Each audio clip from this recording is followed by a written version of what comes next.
start from Kyrgios.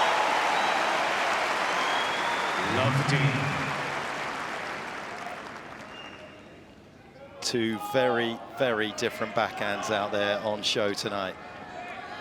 About 1,000 RPMs in terms of spin rate difference between the two. Nick's so flat through the court, but a great redirector of a tennis ball. Rafa, though, can beat you with that shot on its own.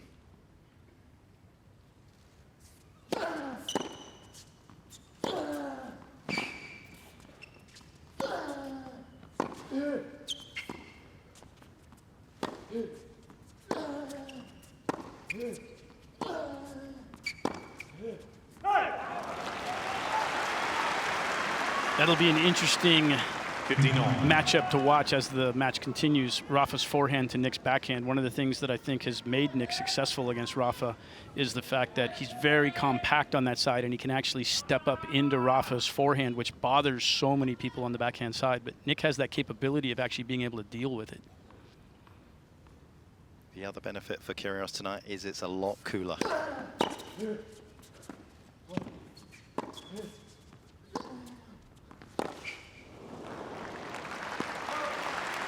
Well, I think as Fitzy said, that's a little bit of a double-edged sword, because the coolness is going to be nice for him physically, but I think it's going to play into Rafa's game style a little bit more. Rafa's going to like this cooler condition, slowing things down a little bit. Heavier conditions. 14. One thing you got to love about Rafa as well is his understanding of what his opponent's weaknesses are. You look back at their meetings and you see how much more he serves into the forehand of Kyrgios than he does the backhand, which might sound a little counterintuitive to people. But the flatter backhand comes through at a lower height, and he's able to step in a little easier on it.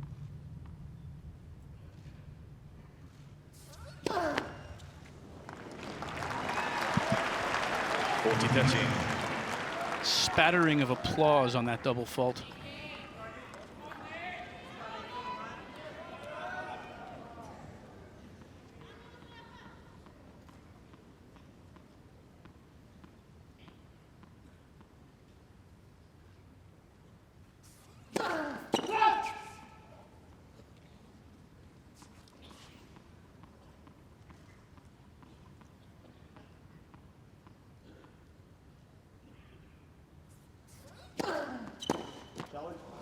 Mr. Kyrgios is challenging the ball on the service line. The ball's got in. Well, I think it's a good case in point here about the backhand return mark. It's more compact. It's got a higher... Here we go. Let's have a look. It seemed to have caught the line, didn't it? No? Okay, double. Juice. Okay, but he's intent on going to the forehand on the second ball as well. And there's more margin for error, I think, on Kyrgios's backhand because return. Because it's a small backswing, increases his margin for error. On the forehand, he's more likely to make an error in Nadal's mind, so he's going there a lot early. Thank you. Please.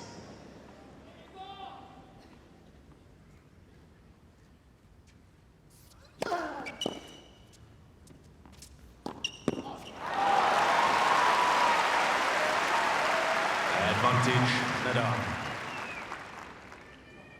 There on the first serve, we see Nick going to the block, the chip forehand return. Maybe something that he has to use a little bit more of as he serves to that side more and more.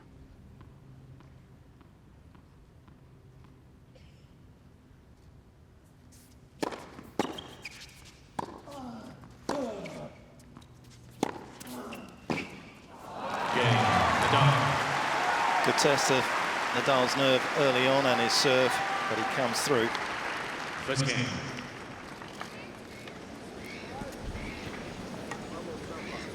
And in a nutshell, this next game is going to tell us a lot about where Nick is in terms of his legs and everything else, being able to get up to his serve. He had a little problem, didn't he, in his previous match with his glute. Which is where, after a long five-setter like that, you tend to be the most sore. Well, look, the great competitors in this sport can psychologically deal with ups and downs. And the interesting thing for me will be if Nick goes down a break in the first set, how he reacts, because in the past it seems like he's a little bit up and down with his psychology. Nick Kyrgios to serve. If he's ahead, his body seems to feel good. If he gets behind, he thinks of all the little nicks he might have, and maybe the heaviness of legs today.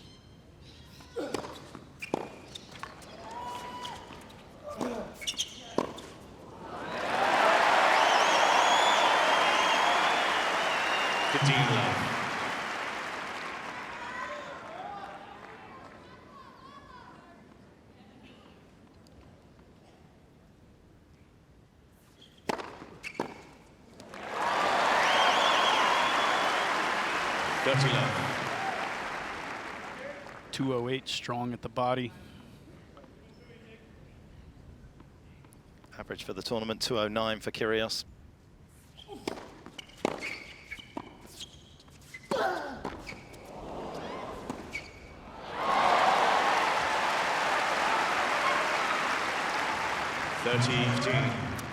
You don't want to be caught in a negative situation when you're at the net and Nadal has time. This is long odds to win the point from that position.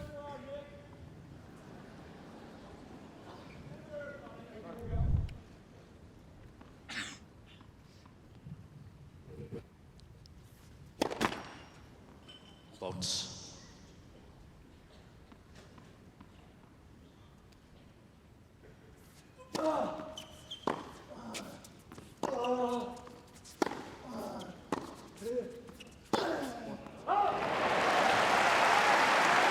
Ultra aggressive on the forehand early. Well, missed there, but that's where Rafa likes to get the ball from. Once he finds that inside-out forehand, he can be devastating from that position. Rafa's wife, Maria. Let's go service.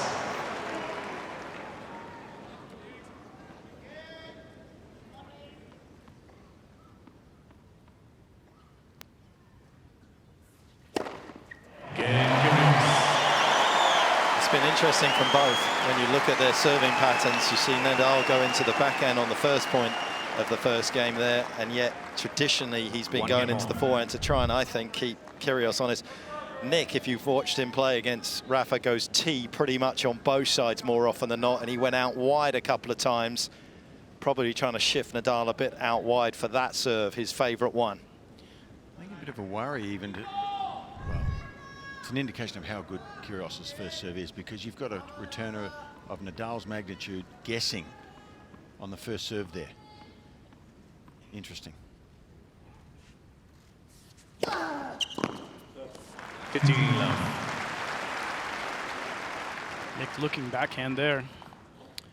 Well, he guessed as well, didn't he, on the Nadal serve? That's also interesting. You know, you don't see Nadal, though, moving one way before a first serve too often. He normally has both angles covered.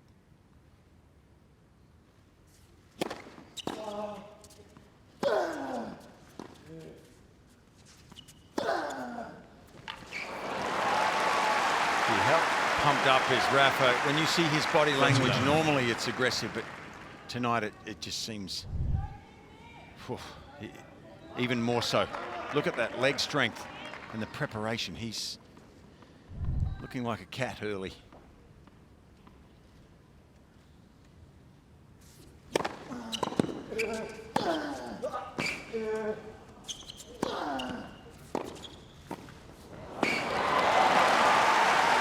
Well done there. 49. Also interesting, Fitzy, to see his pacing between the points. He is looking like a cat in a cage with some raw meat just outside the...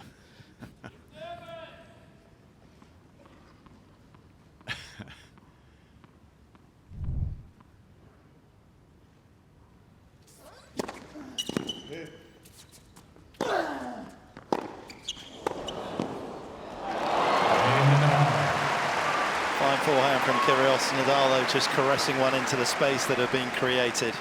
Nadal leads. These two already in the opening 3 games have created a great atmosphere here. 2-1. And he's hit the ball very dynamically. He's not just putting the ball in the court and trying to extend the rallies. He's trying to make Kyrgios work hard left and right. 15.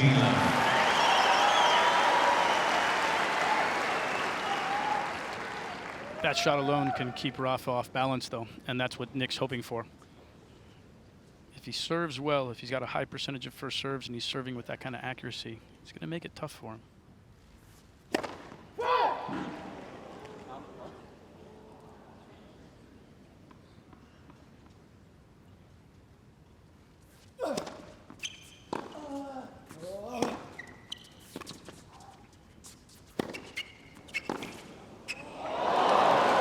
What a forehand. Well, nothing wrong with the Kyrgios approach, was there? He hammered that forehand out wide to Nadal. Right now, you think he's going to win the point. That's about as good as it gets.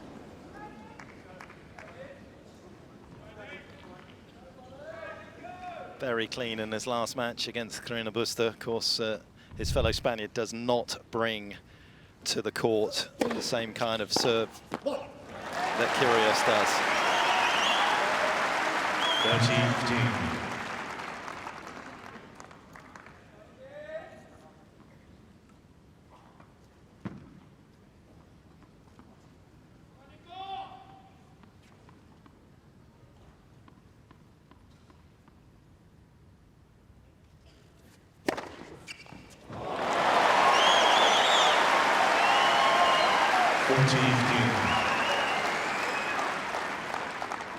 Serving extremely well right now, finding the first serve, good locations, spreading it around in the box.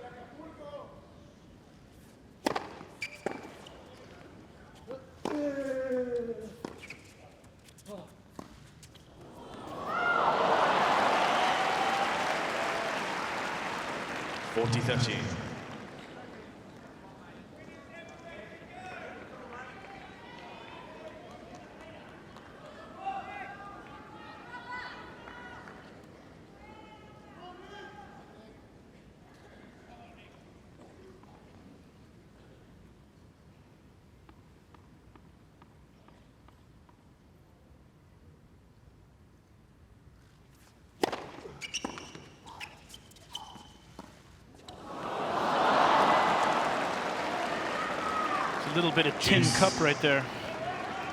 Missed it the first time. I'm going to go back to it. Sure, I can make that shot. A little bit ill-advised, probably both times.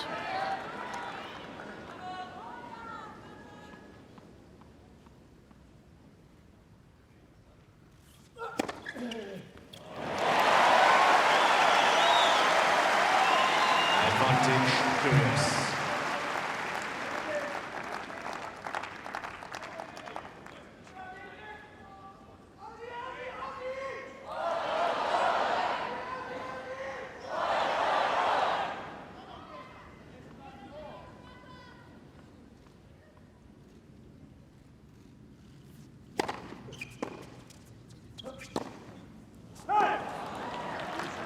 Juice.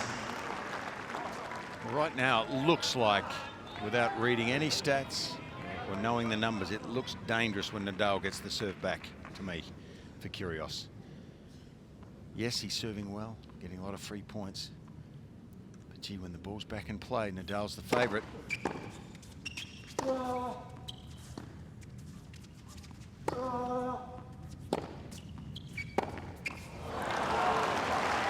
He needs those free points. Advantage, Nadal. And that's going to be one of the subplots we look at. How long can he continue to serve at the level that he's serving at right now, which has gotten him out of trouble. Still early. Rafa's going to get a better feel for the return. Big point here, Brad, isn't it? First break point, Nadal early in the first.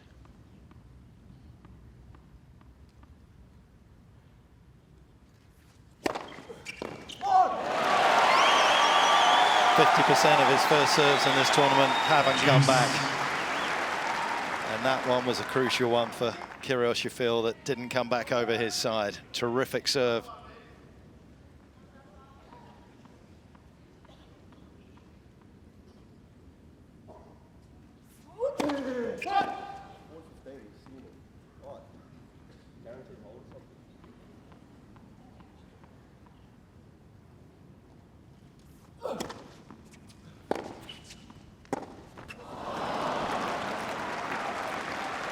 Advantage, Nadal.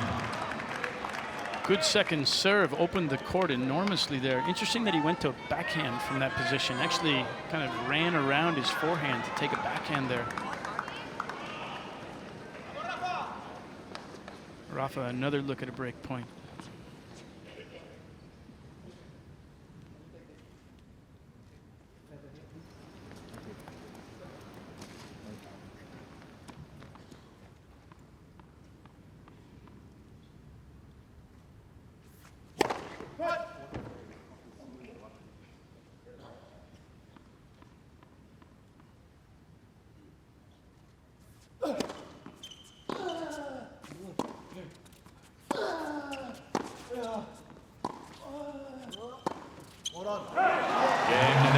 So smart from Nadal. Didn't panic on that forehand, just lofted it high to the two-hander. He knew that Kyrgios couldn't generate enough pace from up there off that two-hander. And instantly, Nick Kyrgios having a crack at his box. Never think that's a good sign. I don't care who the player is. I just think it's a bad sign. You have to take responsibility for that. He was not sure whether it was the tension of the racket, but gee, a big statement from Nadal early for me. He's competed hard for 17 minutes so far, Kyrgios. Needs to maintain that for 4 hours here.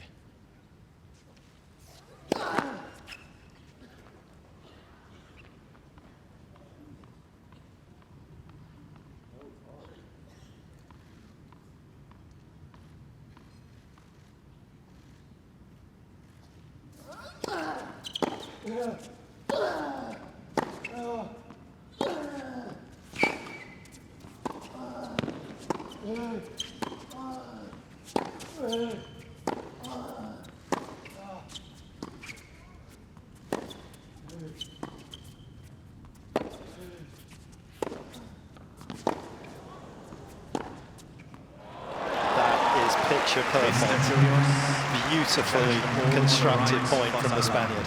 The problem Kyrgios has in the back of the court is more than it's twofold, threefold. But the big one for me is that he played a good point there. Like he kept the ball in, he hit it with speed, 15 love. Competed hard, still loses the point. Kyrgios has He played that point about as well as he can play, almost without hitting a cold winner.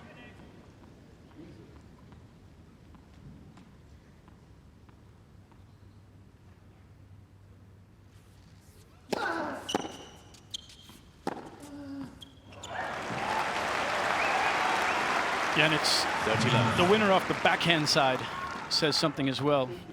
Underappreciated at times, Rafa's backhand. He can create some angle off that. He likes to step in on that side and get on the front side.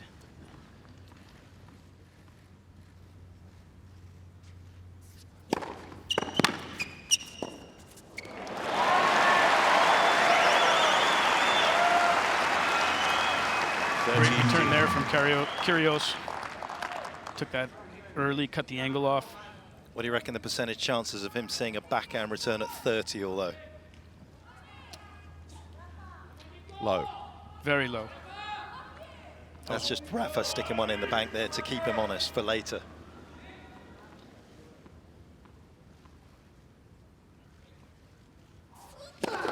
Let's for service.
Nick getting the better of that rally, but Rafa still looking for offense off that forehand.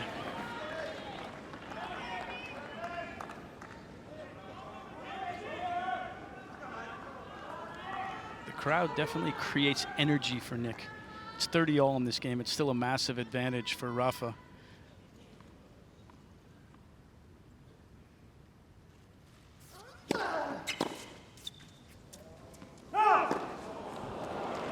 Forehand return coming his way, and the slice has gone completely out of Federer's repertoire on the return against Nadal, and you kind of feel that if he's going to block the forehand back, he's going to be in trouble. It's better off swinging and hoping that he connects with a few.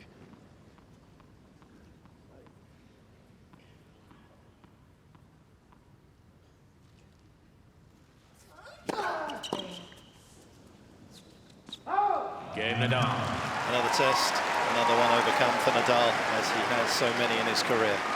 4-1, first set. Nadal leads by 4 games to 1. He's 5-1 at Grand Slams. The only person he's lost to, of course, Rafa at Wimbledon.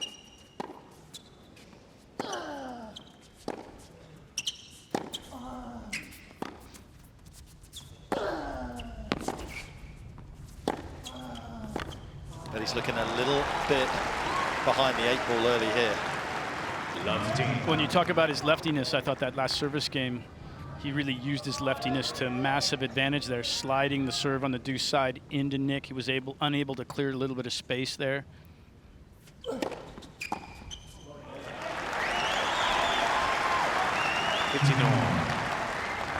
And then again, going to the backhand side on the last point of that game, mixing him up, changing things a little bit, just keeping him off balance.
Well, he's going to have some games like this, Kyrgios, where his serve is unplayable. That's just the way it is. It's one of the best first serves we've seen in a long time.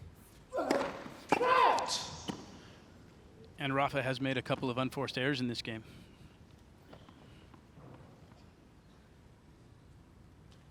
And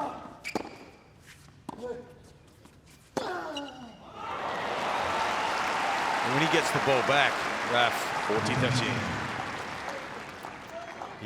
He looks like he's going to win virtually every point from the back of the court, and that can be telling. That means Nick's serve has to be outrageously good.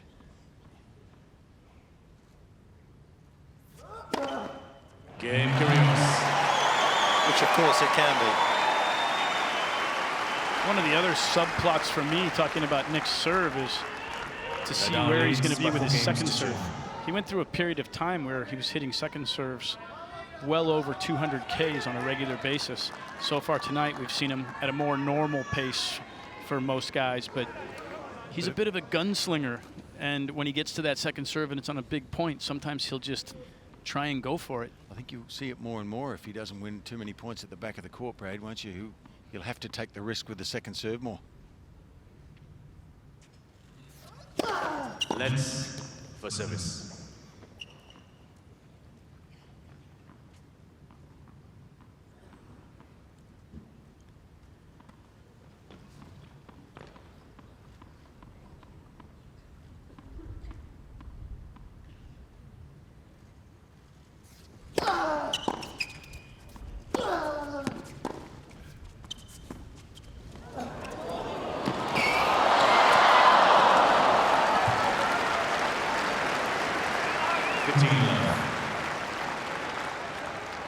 Great disguise there from Rafa. You see this.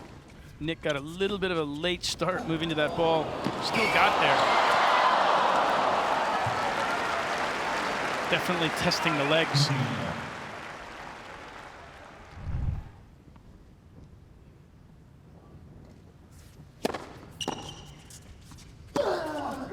Wow.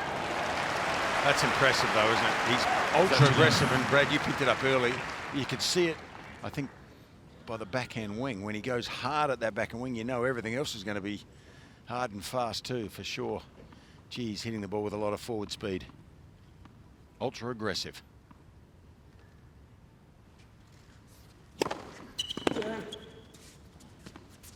And the serve setting it up, isn't it?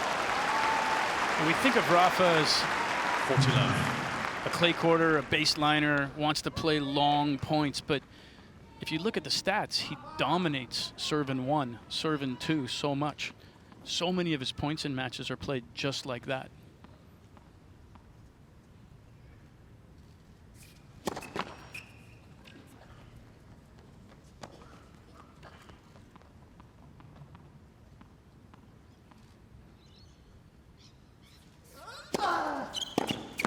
Game, Nadal.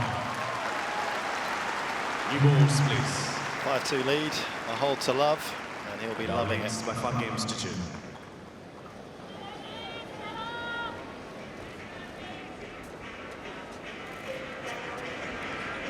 Capacity crowd, as you would expect for this contest between these two competitors.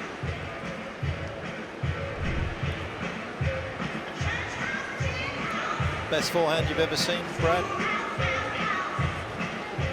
It's the unique forehand. It's one of the best, without a doubt. Different swing mechanics. Sometimes I'm not a fan of the swing that goes over the head. I think a lot of people get fooled by the fact that even when it does go over the head, the racket goes out and through the ball a lot. 100%. Before he follows through up, and so it creates kind of a false impression of where he's contacting the ball.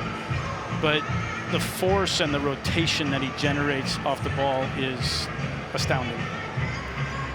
When he was younger, I used to think that the arm was just going to come off at the shoulder at some point.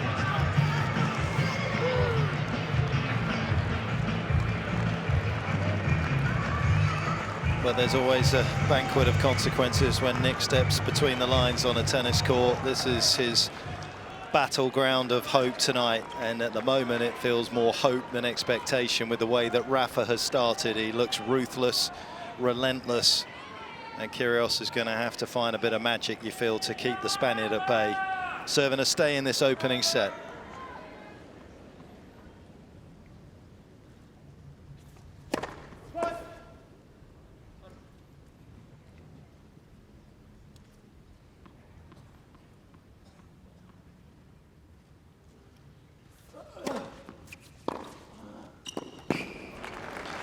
Kyrgios coming in, 53% of his second serve points won tonight.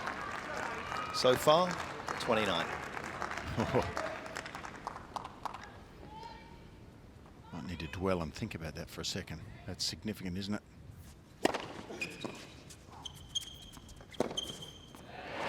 I mean, it's early days, really. We've played 7 games. But that stat makes you stop and think. That's all about Nadal being too strong from the back of the court by a long way so far in this set.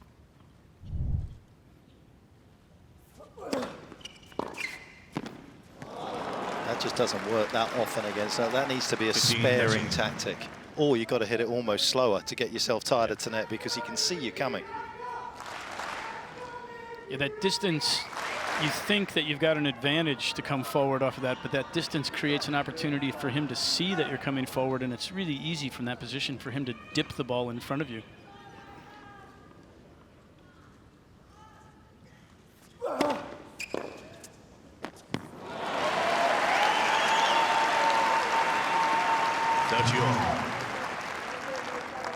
The first serve, by far, the most important weapon that Nick has pulled out in this set.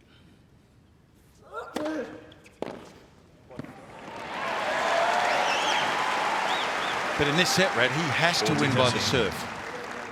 He hasn't found another way, has he? And you've got to give him credit. He's hung in there with the first serve.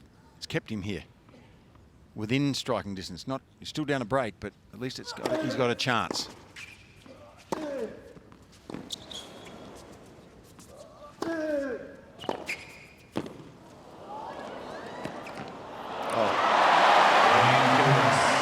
He won't believe he's missed that.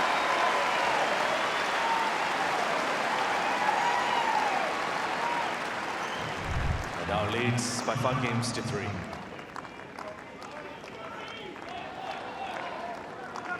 And he wasn't even giving him the head fake, was he? He just missed it. It didn't need to be that good at all. I love Rafa's reaction there. Not so much his facial expression as we see here, but the fact that he just immediately turns his back to business. First couple of points here are important. Serving for the first set. You put this in the bag if you're Rafa, your percentage chance of winning this whole match goes up significantly. 15 love.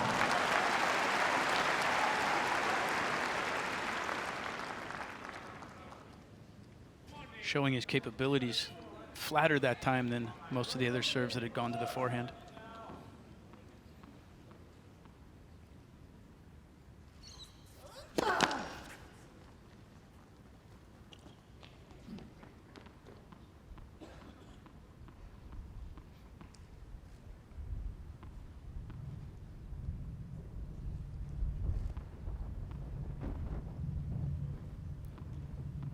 Incredible amount of wind just suddenly picking up here.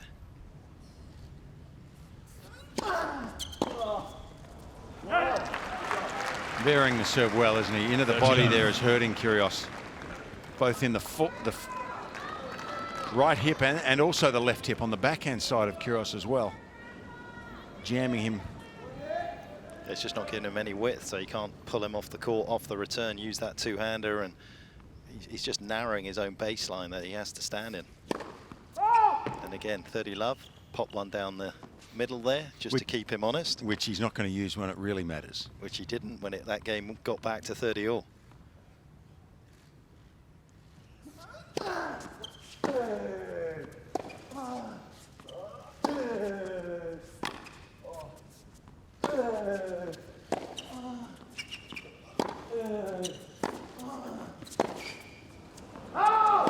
Nick making an adjustment on the return. He's trying to think his way through some of these points, but he has a big problem here tonight.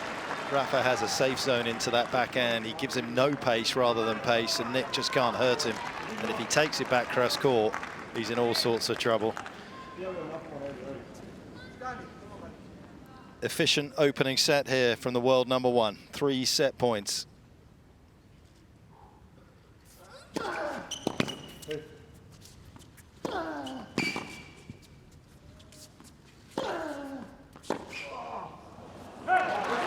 Nadal has the game.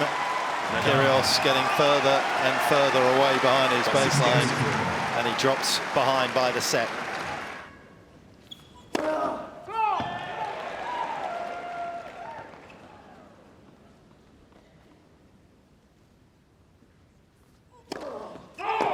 Love team.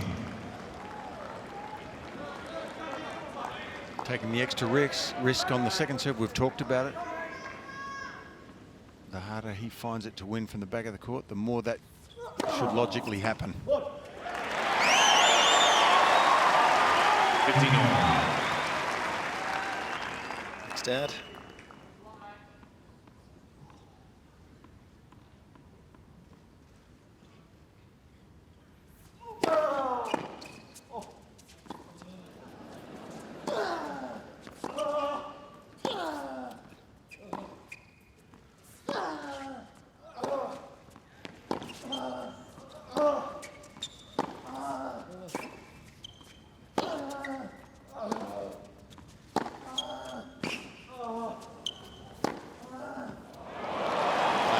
Magnificent.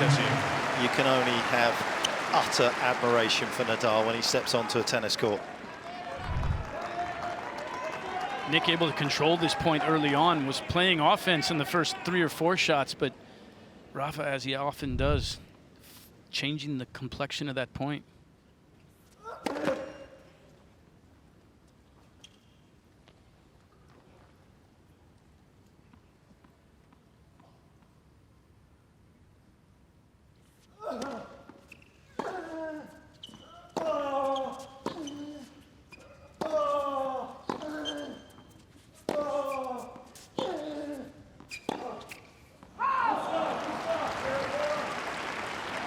15-14. Massive elevation on the ball from Nadal tonight off that forehand side as well. He's just getting it high as he can up there. Just goading Kyrgios into trying to rip that backhand. And the errors are coming.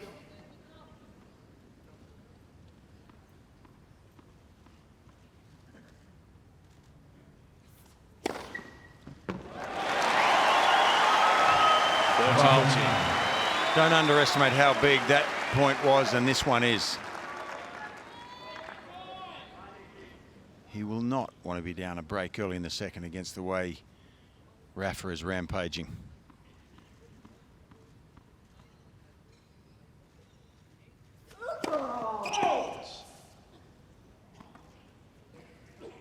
He's missed 3 serves down the tee on the ad side.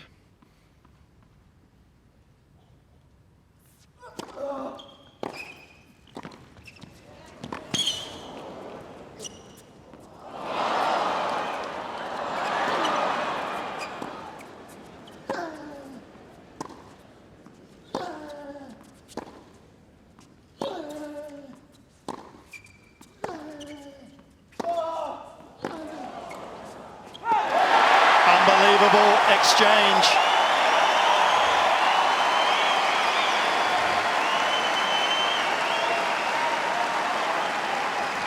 Well, Juice. let's forget about the one between the legs here, because this is taking a big risk from Kyrgios. Right now he looks like he's not the favourite to win the point, but for the first time for me, Rafa didn't stay on the front foot and go really aggressively. He played a tiny bit passively, and finally Kyrgios was the one that used his forehand.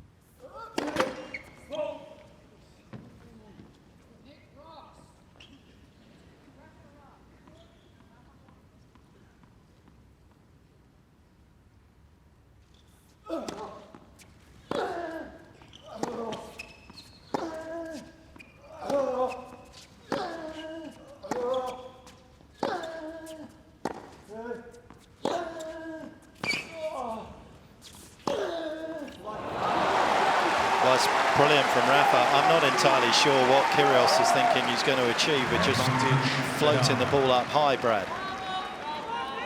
He's just searching for answers right now. Not sure exactly what he needs to do. Rafa's movement to that forehand was absolutely phenomenal.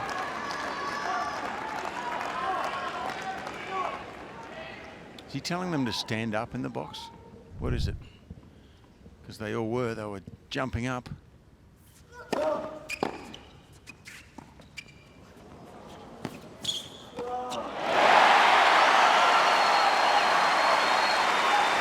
It's one of his favourite plays against Rafa, that +1 drop shot, and he created the space by finally finding a first serve. And this opening game of the second set is taking on huge significance.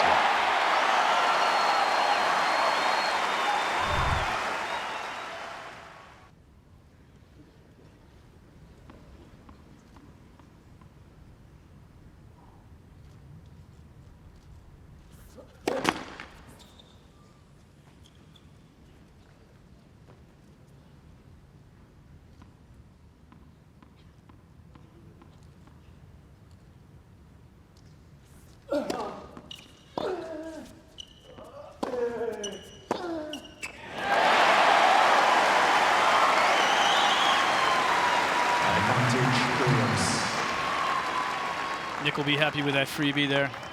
I think Rafa, from his standpoint, even if he loses this game right now, he'll be happy with this game in general. It's like he's throwing body shots at Nick, and this is going to take a toll as the set goes on.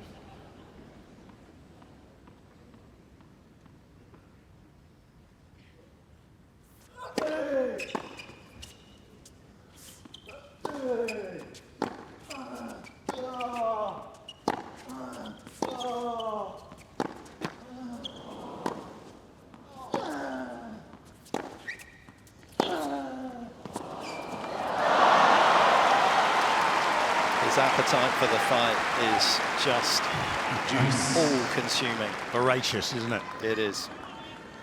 You know, to Kyrgios' credit here, he's fighting hard from the back of the court and winning half the points in this game from the back.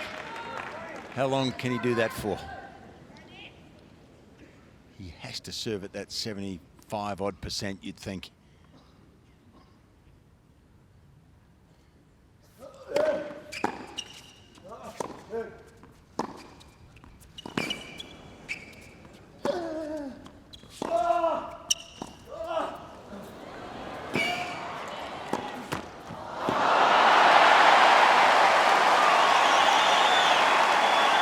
Not sure about the drop shot from Rafa, whether he needs to use it, Mark. I mean, he's the out-and-out favourite every time he gets the serve back. As well as Kyrgios is playing from the back of the court here. I'm not sure why you complicate things. Maybe he thought he was just so deep and he wanted to mix it up. But it seems the percentages are so much with him if he just plays a regular backcourt point.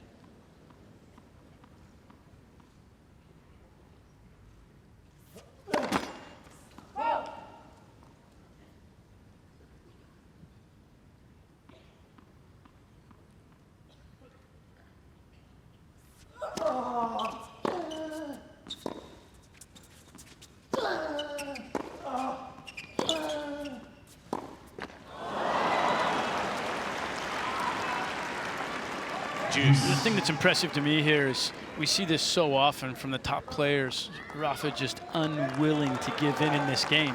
He's going to stay out here for as long as it takes to try and get this break. And again, he knows he's making Nick work. His fitness trainer in the glasses standing up, trying to give him some support there.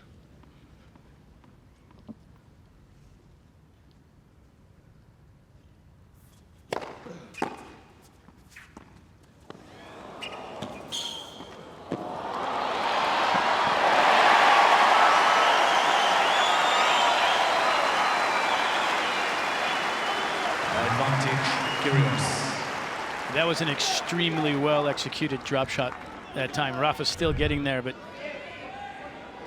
this one put him in a tough position.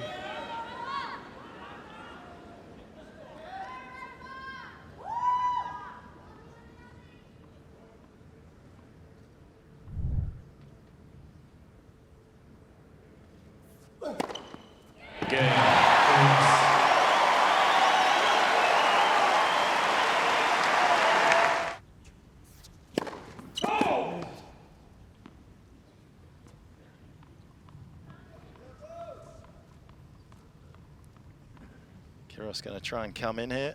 He looks like he's crowding the baseline a little bit.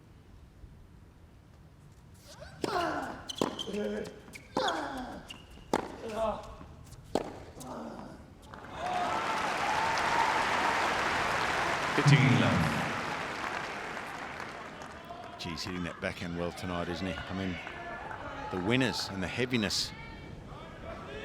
Creating angle, doing everything right on that wing. It's not always the case, but it is relatively frequent by Nadal standards.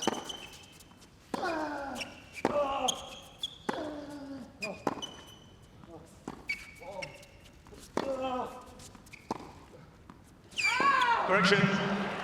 He'll be just like that. That his backhand actually can be quicker than his forehand out here if he needs it to be. Whereabouts? Further up. No, further up, further up. This way. Yeah. No, further up, this way, this way. I'll just show him anyway. Mr. Kyrgios is challenging the ball right near sideline. The ball scored in. Well, he's desperate for points against the serve.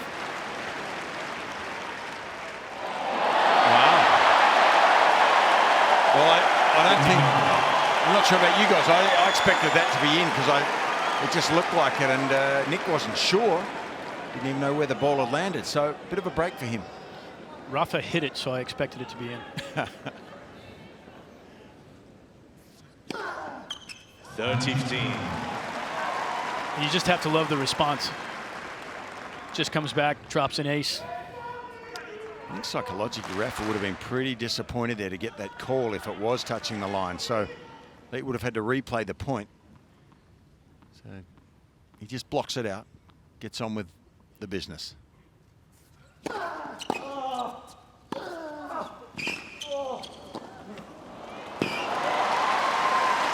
talk a lot about trying to find Nadal's backhand off the serve. You feel as though you're going to get a little bit more chance, because when he has the forehand in play, not only is it a bit quicker than his backhand, but he spreads the play. You watch his tennis and you'll see him spread the play with his forehand. Open space back behind the opponent. His backhand, 85% of the time he'll go cross court with his +1 shot. But trying to find that backhand to get a jump on him is definitely easier said than done. What's serving in that game from Nadal? And again, look at that, 40-15, a bit of space between the two of them, drops one down the tee. So Brad, your point now, in the previous game when Kyrgios had to work so hard, will be, I think it's telling right now. He has to start again and do the same thing at the same level to hold again. And time again, that's the mental effort you're talking about. Yeah, it just starts to drain you after a period of time. Fighting through every service game. Nick will be hoping that he can drop some bombs here and get through an easy game.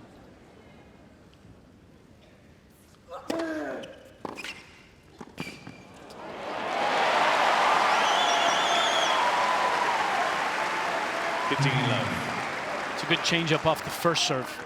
I like that play off the first serve. I don't like it much off the second serve.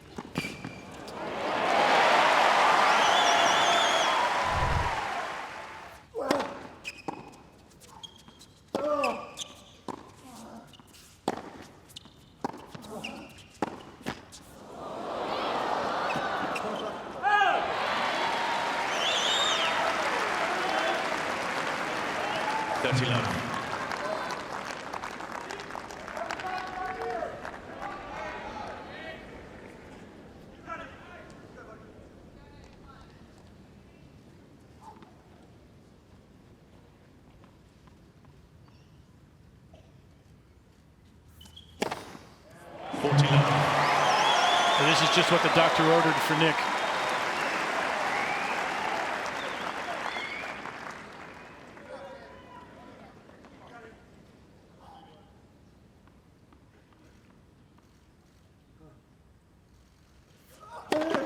Let's for service.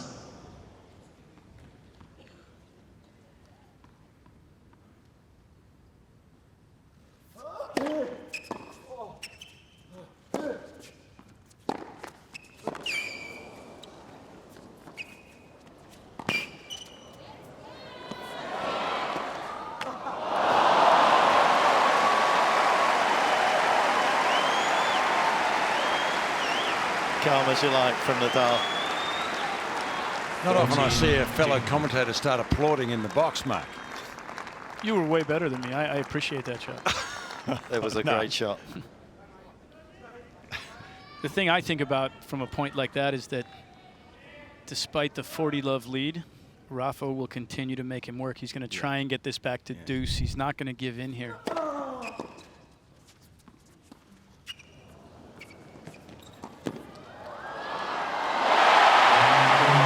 He's got away with that a number of times, that +1 drop shot. We were looking for it. He's introduced it more in this second set and had considerable success. Kyrgios 2-1.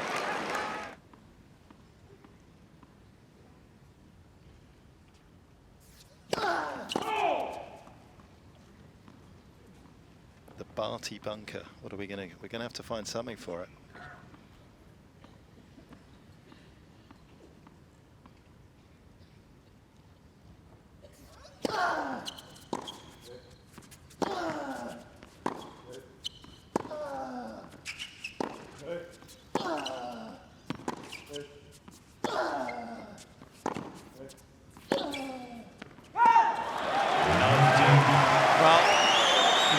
Kyrgios here early in the second. He's hung in there. It looked like he was hanging in by a thread actually in the first game. But he's got ahead 2-1 and he's competing here.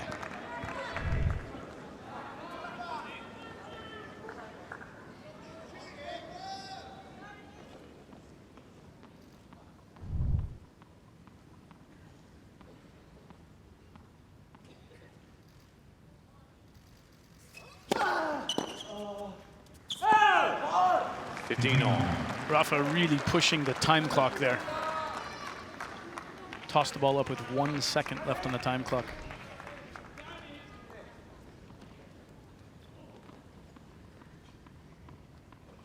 almost be surprised if he didn't get a time violation at some point.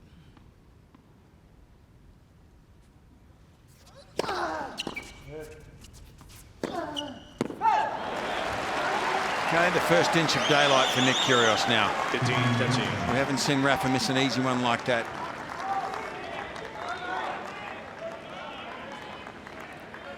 Sometimes you need some help from the other guy. A couple of unforced errors in this game.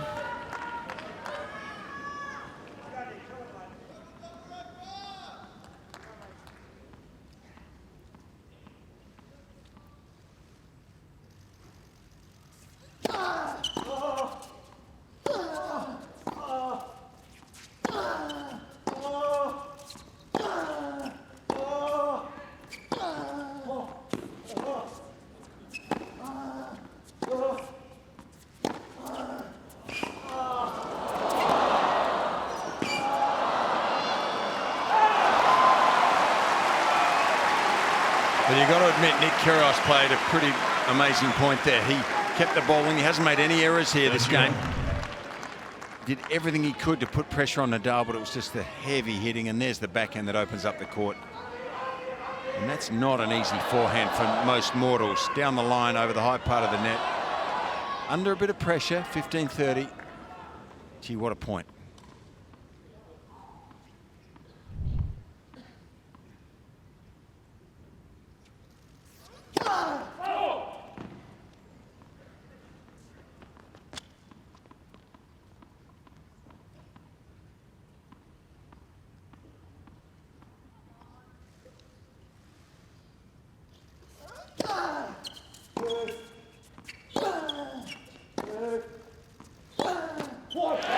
Somebody just before Nadal hit that serve said, "Come on," from the crowd. And I think James Gothardon's going to have to say something here.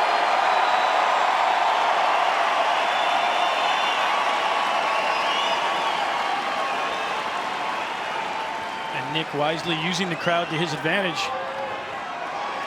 Knows the crowd's behind him here. Thank you. Please. Break point for the Australian.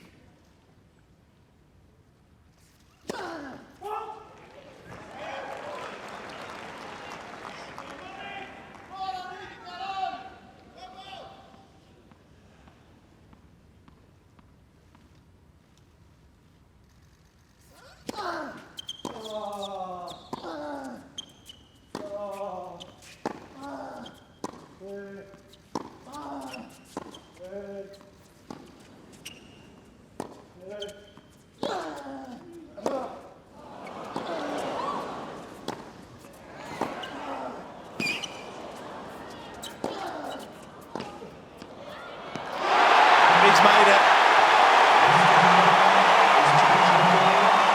On the right baseline. And the Australian fans erupt in celebration. What a breakthrough for Kyrgios.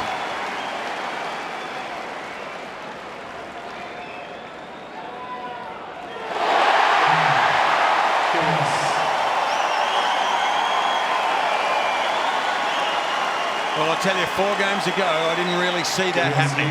He's competed well, hasn't he, to really make a mini turnaround here, and a significant one. Oh, he really dug deep.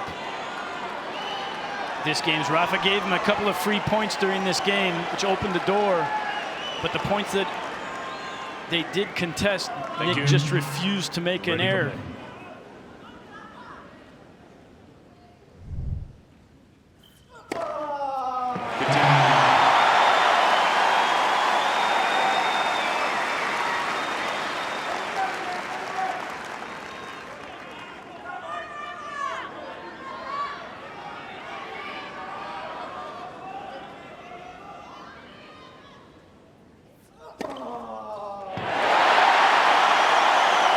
One of the many paradoxes about Nick Kyrgios is that he's turned an art form of serving big but not returning well into massive entertainment for fans around the world. I mean, his numbers compare with the likes of Riley Opelka and John Isner when people talk about how their games are seen.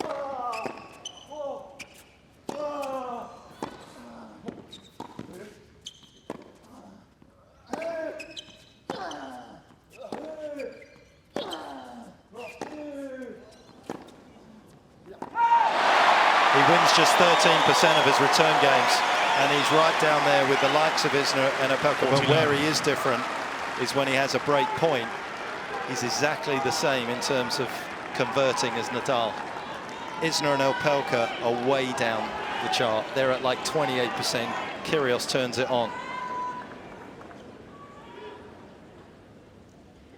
It's kind of part of his charm, and trying to out-bluff him there with the underarm serve as well. Yep.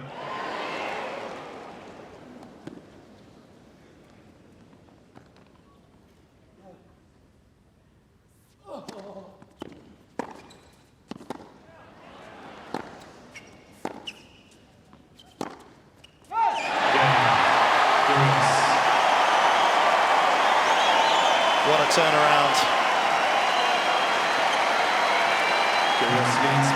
And the charismatic Australian up 4-1 in the second.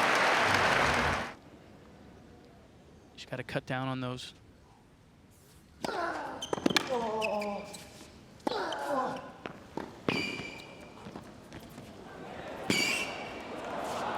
don't think he needs to do anything different.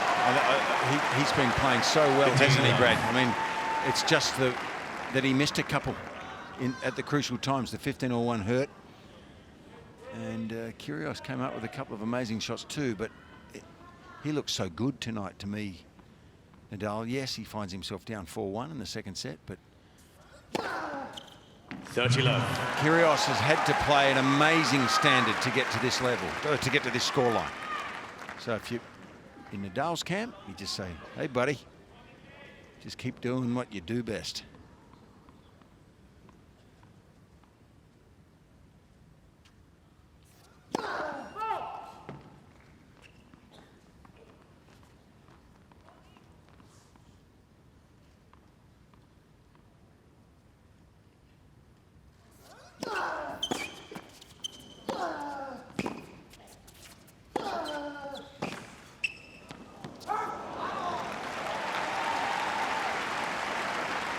Love.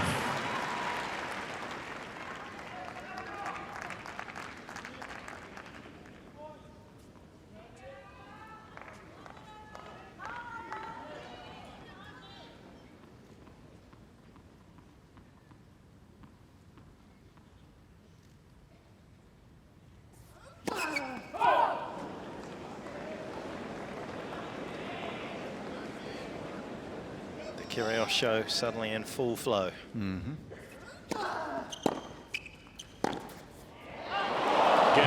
What a recovery forehand that was from Nadal, and you can see why he stayed away from the two-hander. The angle that Kyrgios can create, but Nadal quick enough to catch up to it. Kyrgios leads by 4 games to 2. When Kyrgios gets down on his opponent's serve, he does what he did there at 40 love or something similar. He gives away games very quickly sometimes. He's not prepared to come back from 40 love too often unless he wins the points with a couple of screaming winners. So, unlike Nadal, who will fight and scrap and make you work until you finalize that service game.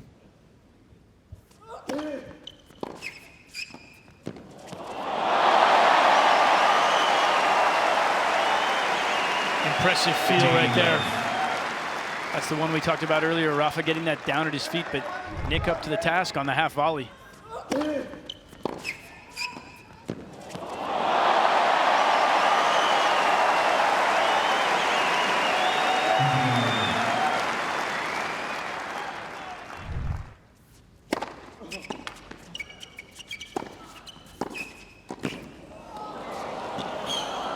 This incredible feel. He's lifted his game. Playing some amazing tennis right now. Definitely feeding off the energy. You can feel the buzz.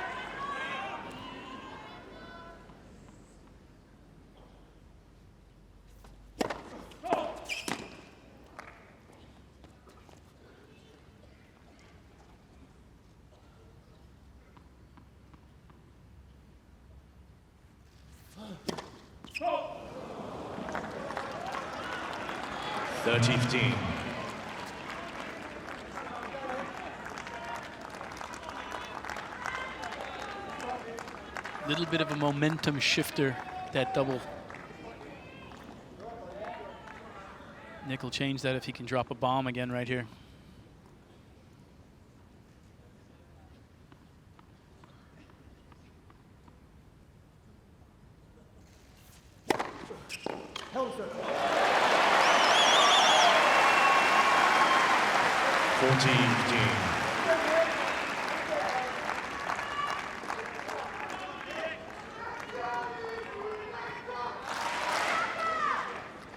Well, there's been an abundance of riches on display tonight by both players.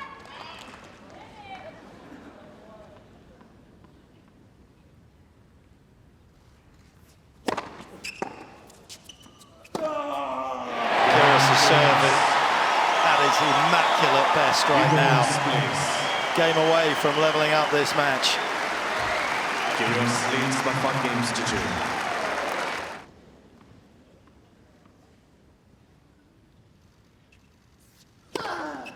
15 love.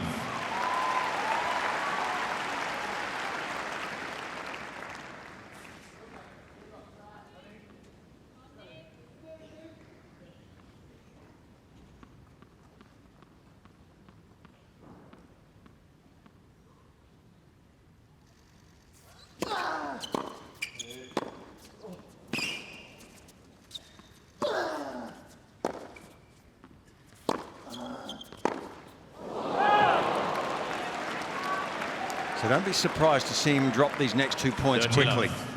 That's a tendency for Kyrgios. I don't always agree with it, but he'll be focusing on that first point on his service game, possibly.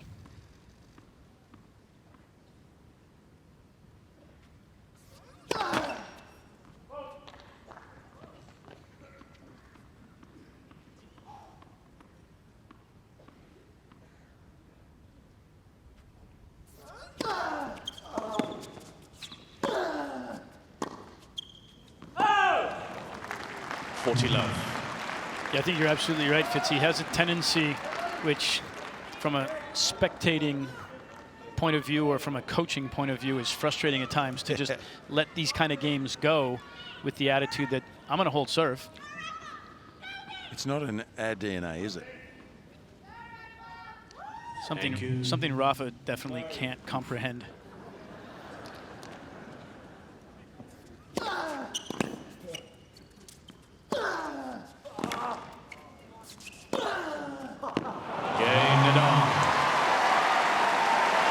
One thing's for sure, you knew he was going to give himself another chance to break the Kyrgios serve and keep this second set alive. 5 games to 3.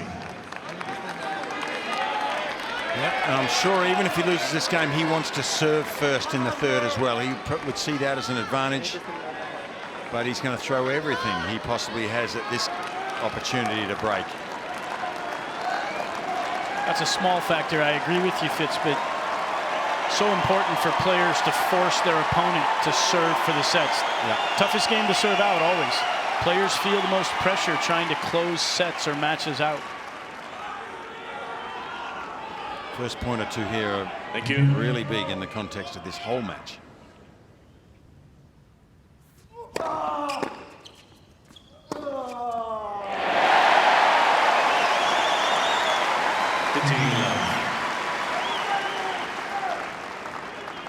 What a stroke, falling away a little bit off the back foot here.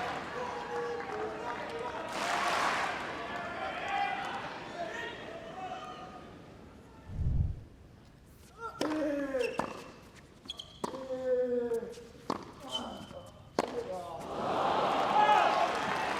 going to have to earn it. 15 all.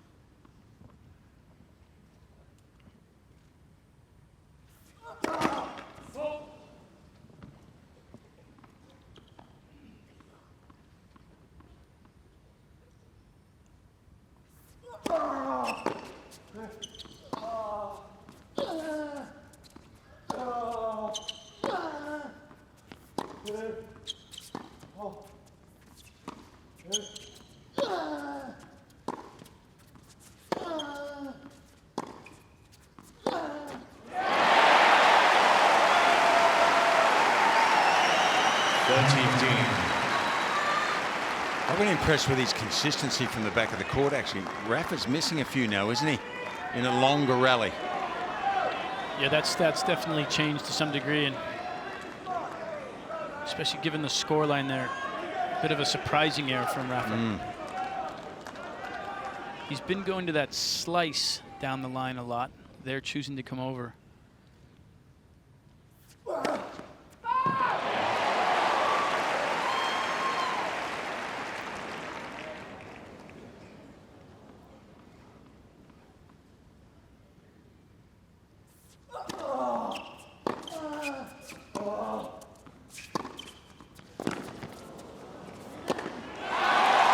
How quickly did he read that short ball? 30 all.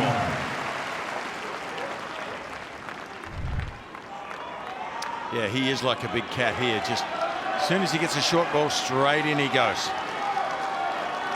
Saw it early, and his movement to that ball was really good. It's been interesting on this deuce side. The last point, both first and second serves, when Nadal made his split step, he went a little bit left to his forehand side. And again there, looking for the tee. Credit to Nick there, he's changed up his strategy as well, because that is his tendency to go big down the tee on those points.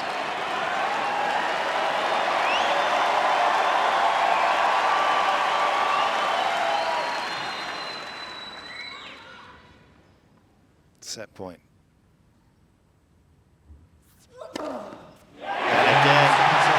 He sends Nadal the wrong way. 6 games We're in a centerpiece here, and Nick is leading his army of believers.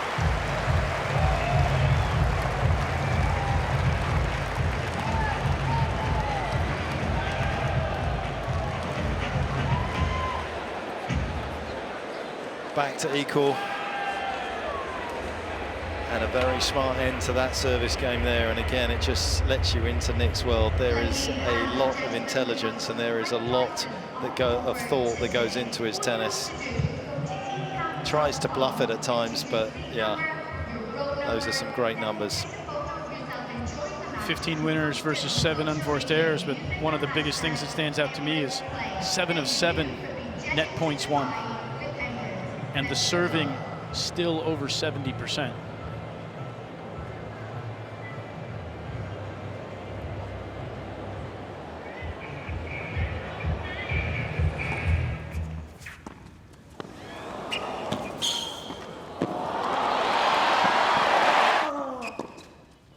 Those types of shots just kept Nadal a little bit more off balance, didn't they? But I bet he would love to have that one forehand back at 30-40 in that opening game of the second set, be a little bit more aggressive with it as we see the break point where things dramatically changed around.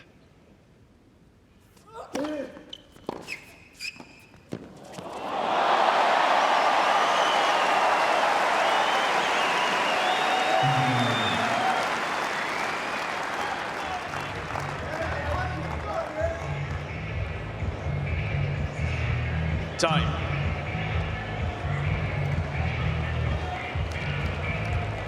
Never afraid to be different, never afraid to be the rebel, the maverick out there on the court in the press conference. And he may well be the ultimate disruptor as well. Of course, Nadal seeking his second Australian Open title, and that would make him the only man in the Open era to have won all 4 majors twice.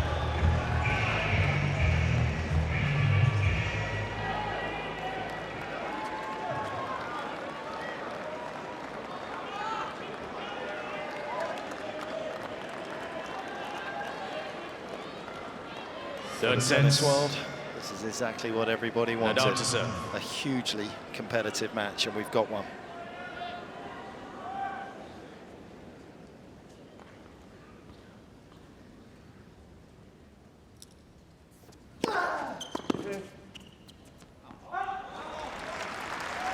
And I think the questions that we asked early on about Nick's recovery from that long 5-setter, he's given us an answer. Not the one we necessarily expected. Yeah.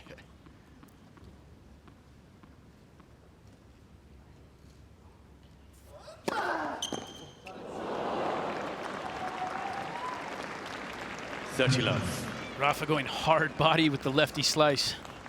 That ball just breaks into your forehand. Nick completely caught off guard there.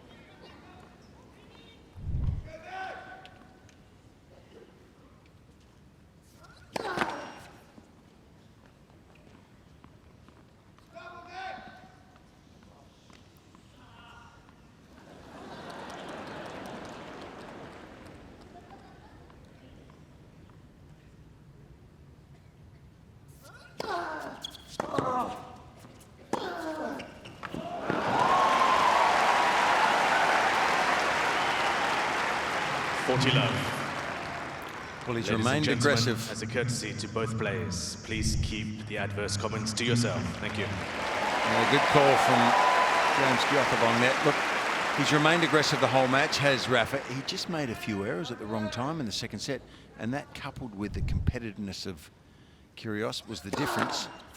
But no need to change that strategy, and he certainly hasn't in the first 2 points here.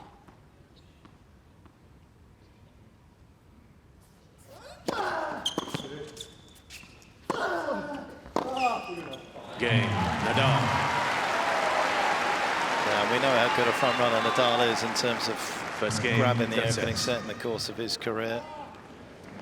Just looking at Nick's numbers in terms of how many matches he's turned around when he's dropped the opening set. He's 21 and 54, which actually isn't the worst number, although currently he's lost 13 out of his last 14 matches when he's dropped the opening set. He's on a run of 9 straight. And of course, Nick being Nick, the one person he did beat in that particular sequence was Rafa. exactly Acapulco, saving 3 match points.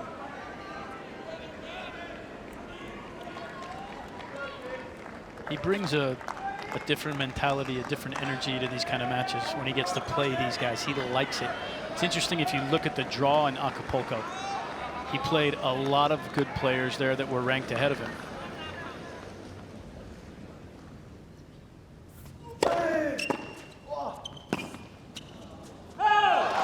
Where he sometimes struggles is when he plays the guys that he actually doesn't respect as much. Drops a first set against them and just loses interest almost.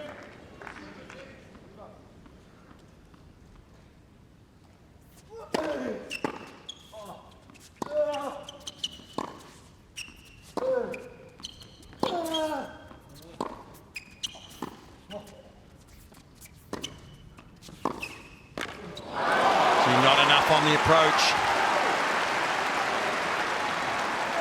Love 13. Not enough, and Rafa read it. Watch Rafa's movement here. He knew where he was going. He read where he was going. Was there early to make the pass.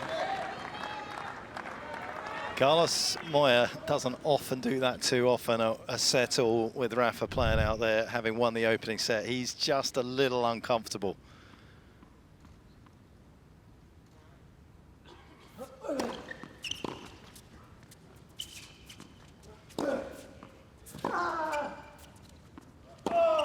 Oh, that's an amazing shot. Gee, he's in form though, isn't he? He's hitting some incredible shots here, Nick. 15-13. In the first set, when Rafa got the ball back into play, he was winning almost all of them. But now the shot making is coming to the fore a little bit as the match has worn on.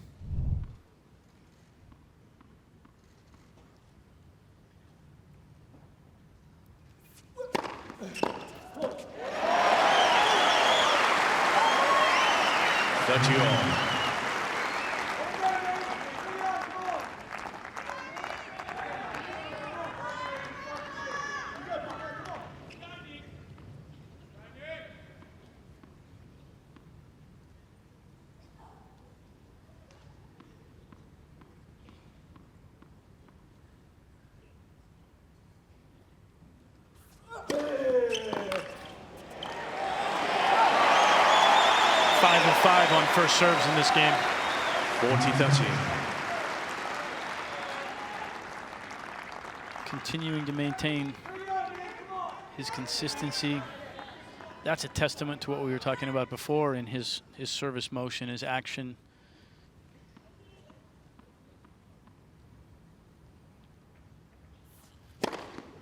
Game Kyrgios. Wow.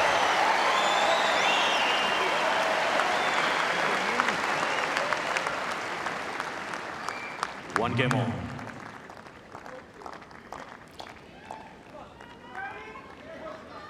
Well, the big three may be better tennis players simply than the rest of the next gen coming through, as Alexander Zverev said coming into this year's Australian Open.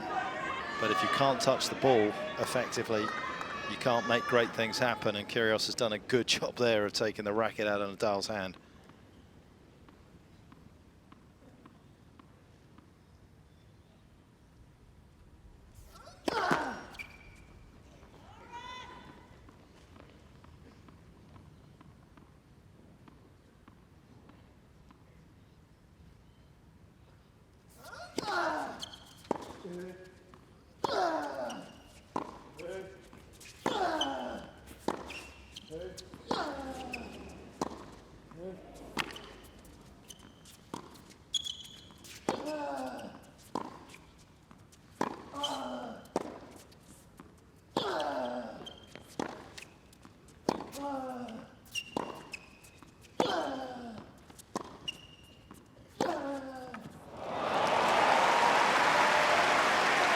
Great court positioning from Nadal to take advantage of that last shot, because Kyrgios undoubtedly trying to softball him consistently here. Great finish there from Rafa, but impressed again with Nick. 21 shots in that rally. Focus, concentration, unwilling to give away a point right there.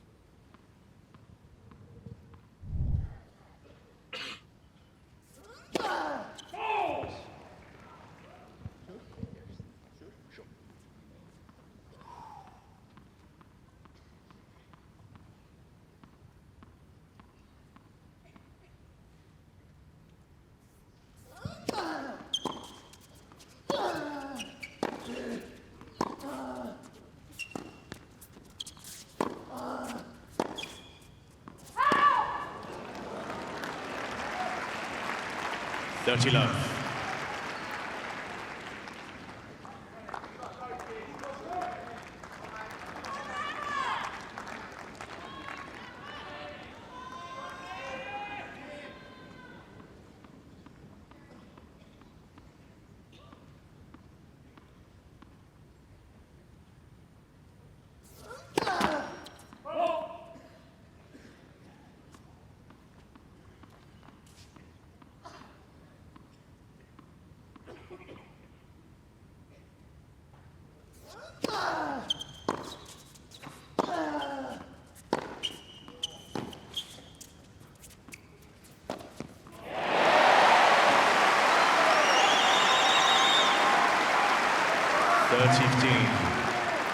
Well done by Kyrgios. The forehand line doing the damage here. Gets him this short ball. I think Nick's underappreciated for his tactical abilities, recognizing what makes an opponent uncomfortable, what he can do to take advantage of them.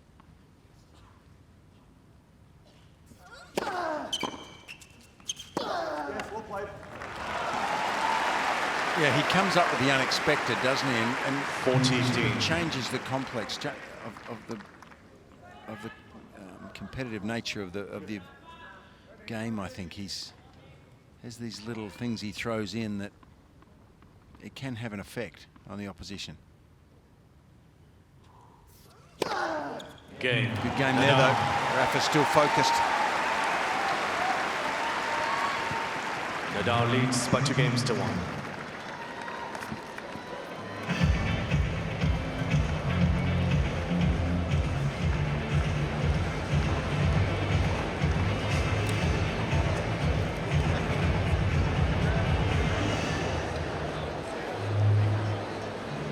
Been a little fidgety tonight at the change events, looking as though he's getting his energy gel out there. He's in for the long haul, there's no question that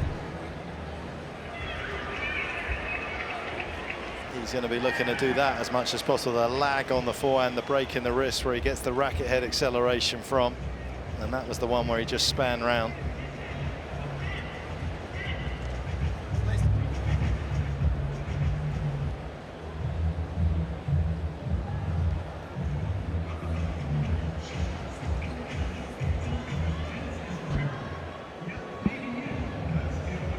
Time. Back out to Federation Square. Back out to Federation Square. She spent a little bit of my morning there the other day watching the tennis on the big screen. It's a lovely place to spend, just over the road from Flinders Street Station. And then you can hop yourself down here to the Rod Laver Arena, where, of course, we have been watching this magnificent match unfold as we see another gorgeous sunset in Melbourne. Seats quickly, please. Thank you. All calm there, not so calm here. Plenty of intensity, plenty of intangibles.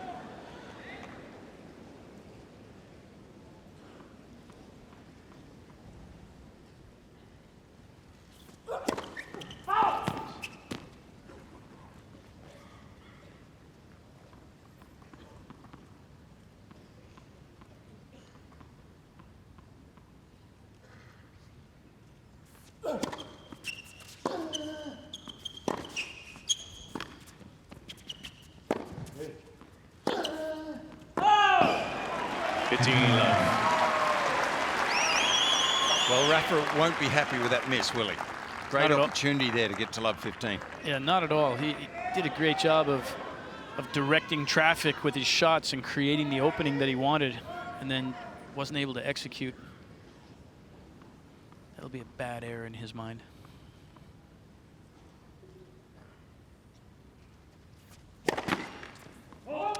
He does have lofty expectations, though.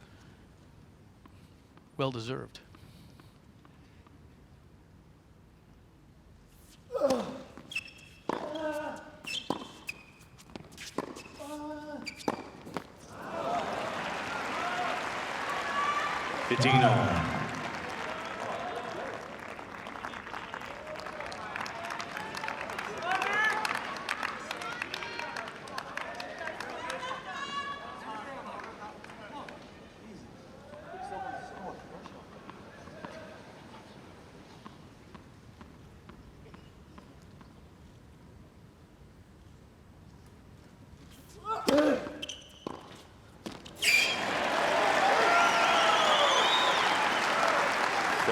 Again, I like that play a lot on the deuce side off the first serve.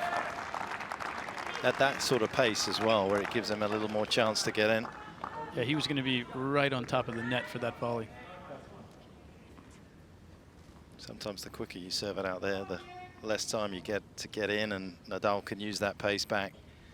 But it's fascinating to watch how much Nadal is still currently guessing.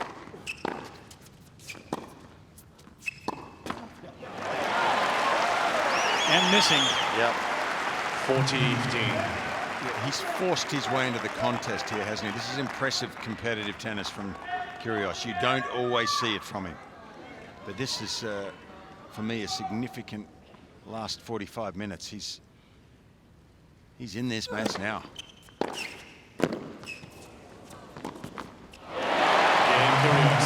gone in Nadal's head a little bit, hasn't it? He's right there in his consciousness, and Nadal certainly dropped off that form we saw in the opening set, where he was virtually flawless.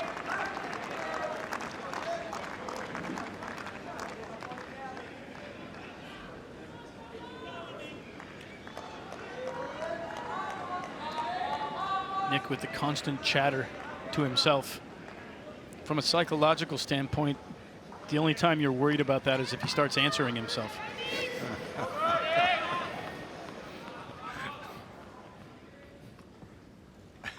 I guess it depends whether he thinks he's got all the answers. Let's for service. If he starts using different voices and one is asking the question and one is answering. Something split about that? I think that's a sign of schizophrenia.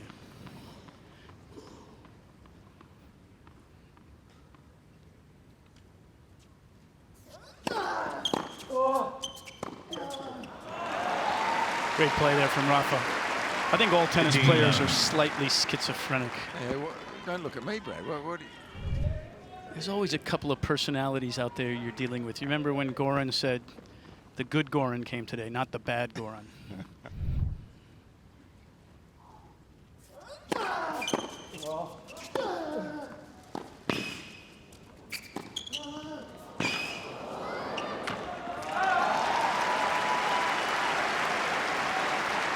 There's always seemingly an exception to the rule, though, as we've seen Nick's brother.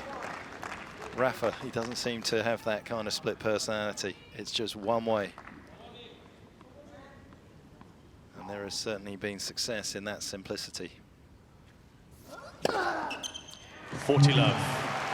I think Rafa, like the best, just doesn't show his opponents anything. Or you could look at it the other way and say that he shows them a lot, and it's always that he's there for the fight.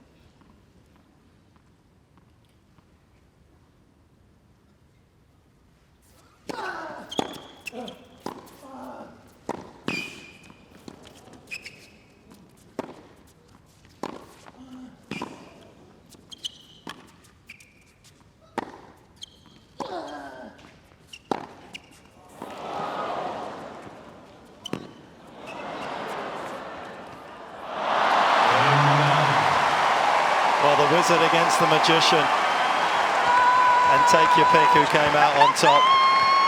Nadal leads by 3 games to 2.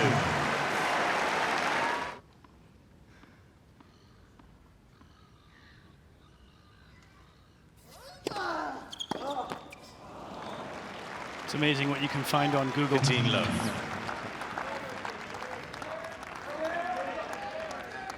First point, so big, I think, for both these players when they're serving.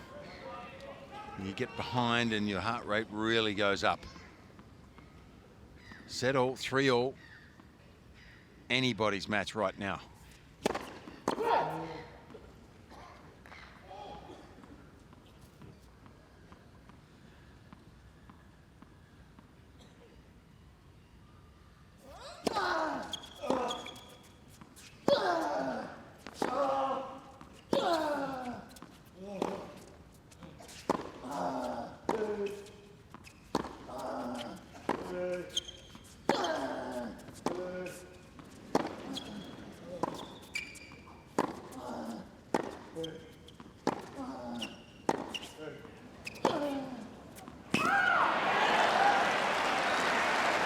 Mr. Nadal is challenging a call on the left far side line.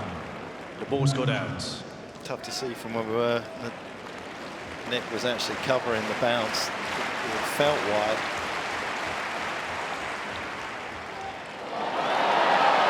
Certainly worth the challenge. I just wonder whether Nadal was challenging to buy a little extra time. 15 all. Another linked Mr. Nadal exchange, has another 1-1 by remaining. Kyrgios.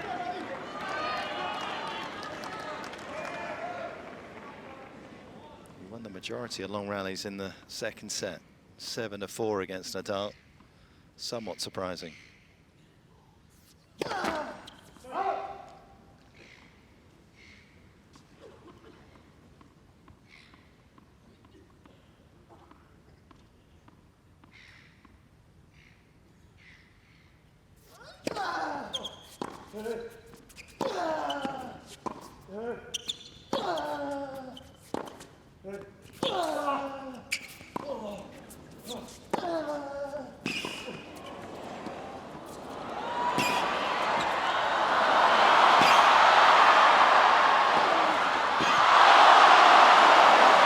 Unbelievable effort from Nick Kyrgios. I don't think I've seen Kyrgios move this well.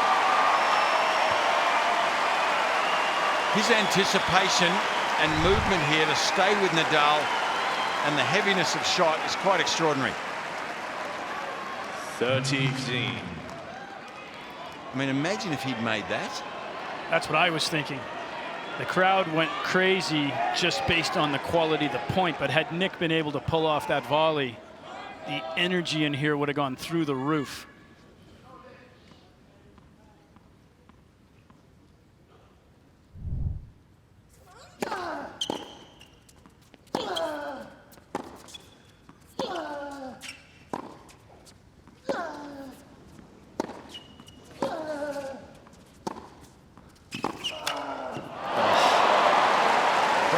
Kyrgios is making Nadal go to another level here.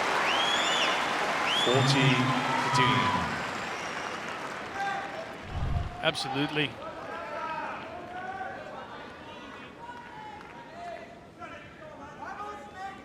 Great pass.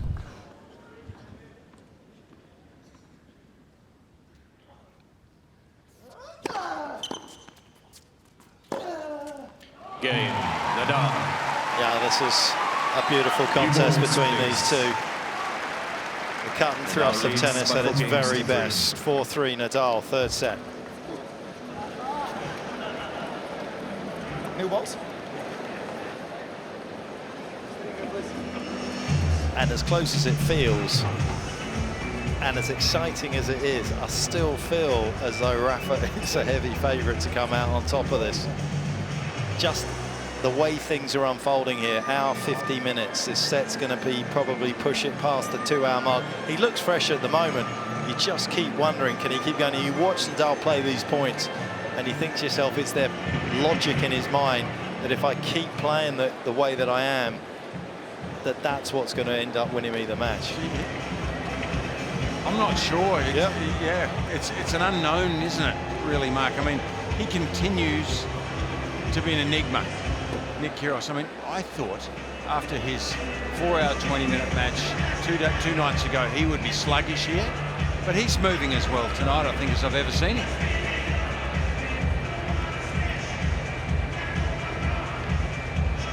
The only time these two players have been in slow motion or static is when we've shown it on 4D. And there is Kyrgios collapsed on the ground. And although he was just a little frayed around the edges when he started this match, perhaps just through the pressure of the occasion, he has calmed himself down, and in doing so has ignited the passions of this Australian crowd.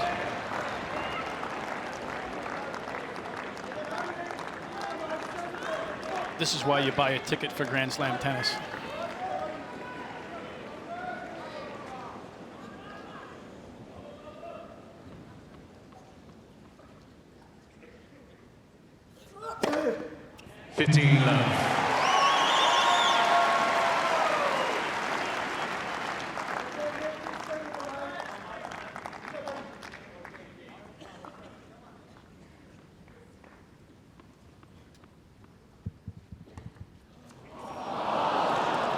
For it.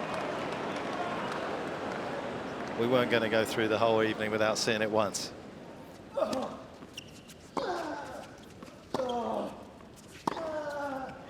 just not sure, though, whether that was the right time. Well, those are the questions that Kyrgios creates for everyone. We saw the other night him going between the legs on an absolutely massive point that he ended up losing, and could have cost him so much. Saw it again tonight. Yeah.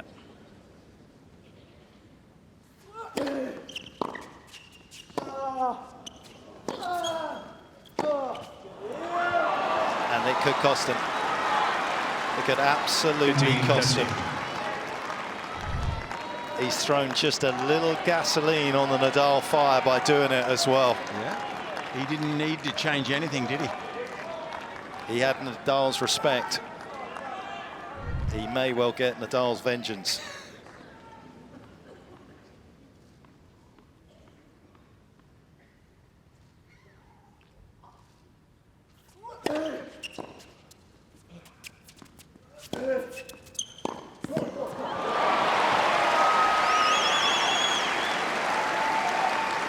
Rafa wishes he had another look at that.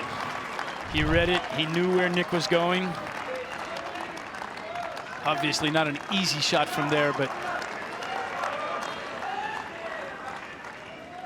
I think he believes he should have made it.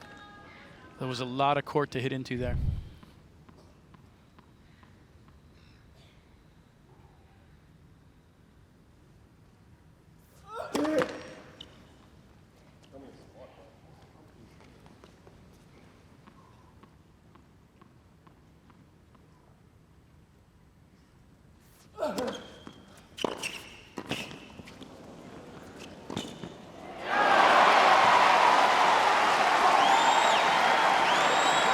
He's made some questionable strategic decisions in this game. Yeah, again, I mentioned it earlier. I don't like that play on the second serve. It's funny, though, as you said, Mark, that was a much slower serve. It gave him a lot of time to close, but he didn't really get in on it. And he didn't pump the volley either. Tried to take pace off it and miss hit it slightly.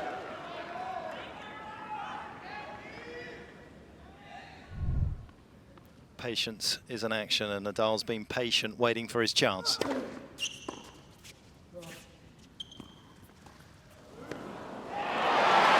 Well, Juice. enigmatic tennis continues. Is there anyone in this stadium thought he was going to hit that shot? Not here. But that's what makes it a great shot. Yeah. The unpredictability. As a player, being unpredictable is a good thing as long as you're executing.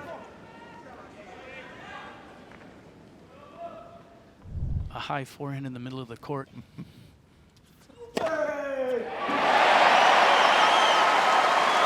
Advantage Kyrgios. As complicated as he's made this game, he uncomplicates things with a 218 down the tee on the line.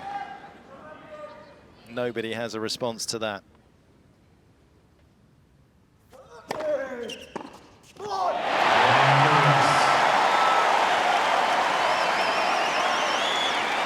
Well, that was an adventure. 4 games all. Big moment for me. I mean, he put a little bit of anger in the tank of Nadal, as you said, Mark. He did. He didn't need to do it, but he withstood the anger.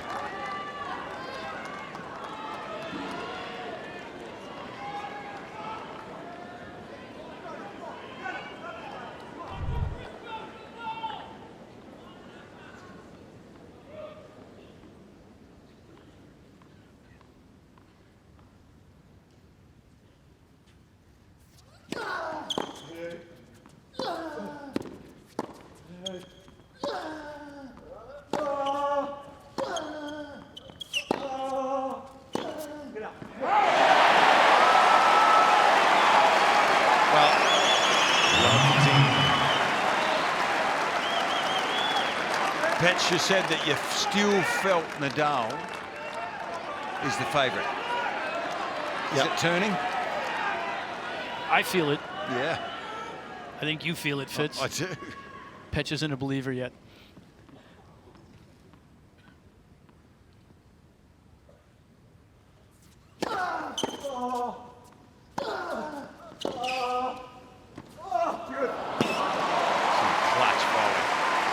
He had to make that. 15-all. The thing for me with Kyrgios is that despite the fact that he hasn't been to a final or won a Grand Slam, is that you just sense that he's capable of closing these kind of matches out. He's not going to be afraid if he gets an opportunity.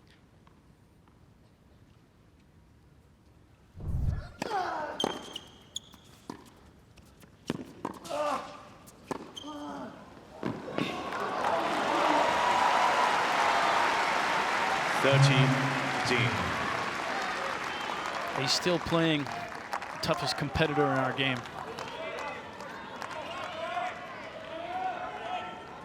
Yeah, there's a long way to go to beat Rafael Nadal, isn't there, from here? Exactly.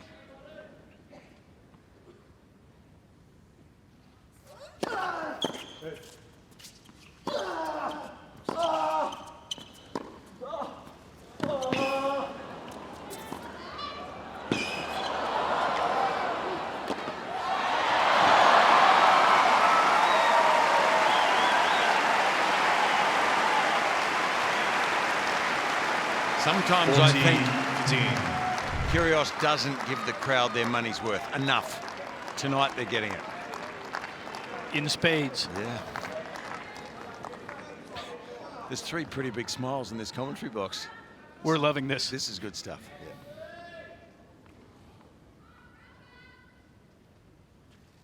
Yeah. He's made that. 40-30.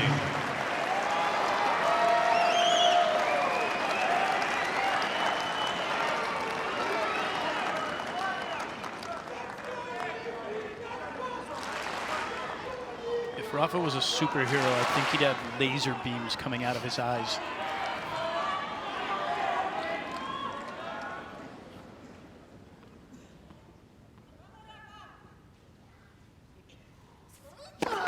Let's for service.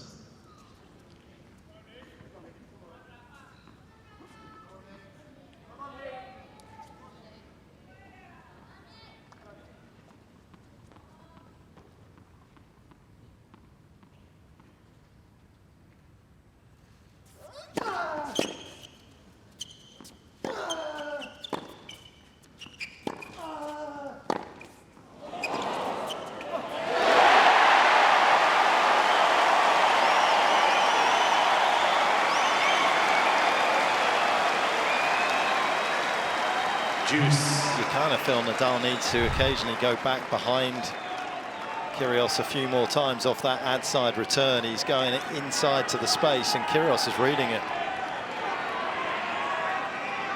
And the forehand has faltered a few times tonight in some crucial moments.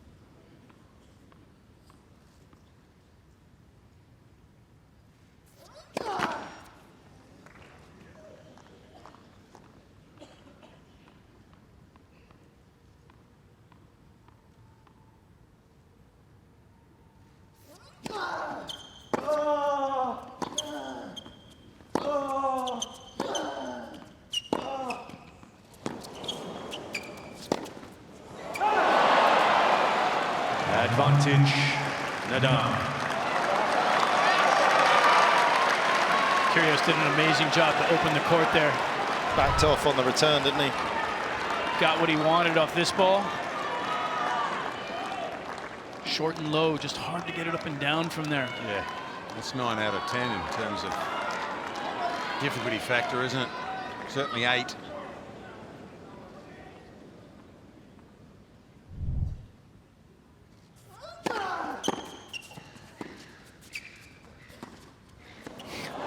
He's seeing the ball like a football here, Kyrgios. His timing right now is as good as I've seen, I think, from him. And we talked about early how Nadal was targeting the forehand. There again on that point, went right there, but so compact, squared that right in the center of the racket, so clean off the return. Thank you.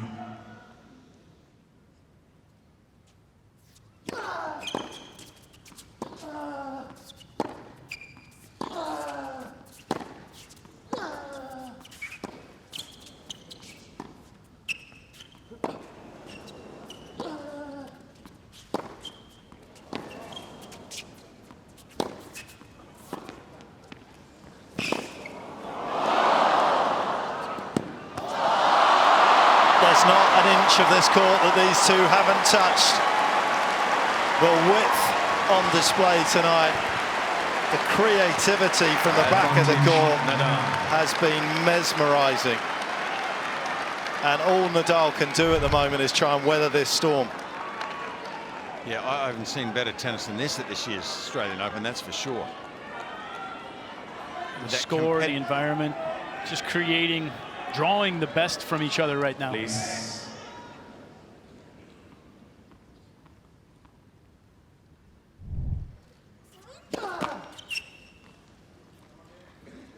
Nadal just wiping his hand down. This is hard work being invested here by the world #1. Can he keep Kyrgios at bay?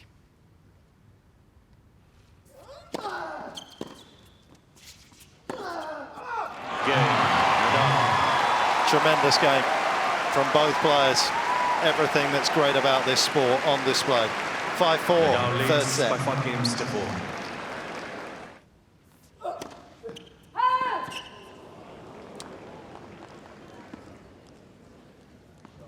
Love it, team.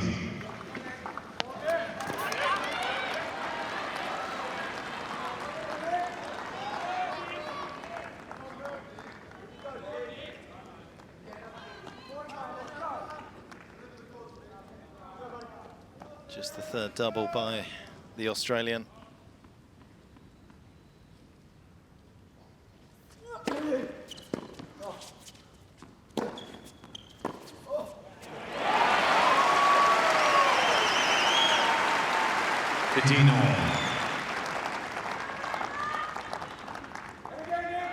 Again, there's the intelligence from Kyrgios. He's had great success with the inside-out forehand, but he's pulled that one inside in, and Nadal, although didn't go completely for the inside-out, was just late getting back.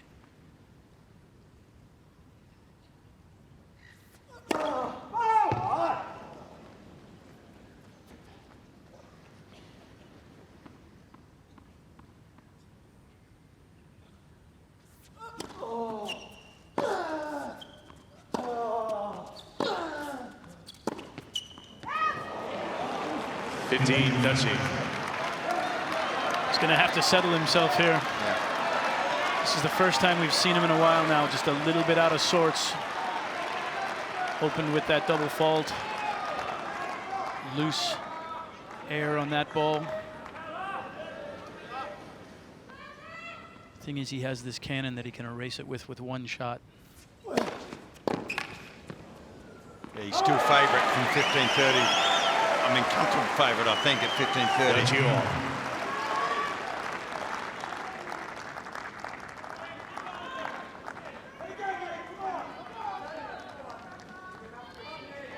Still serving at 75% for serves in this set.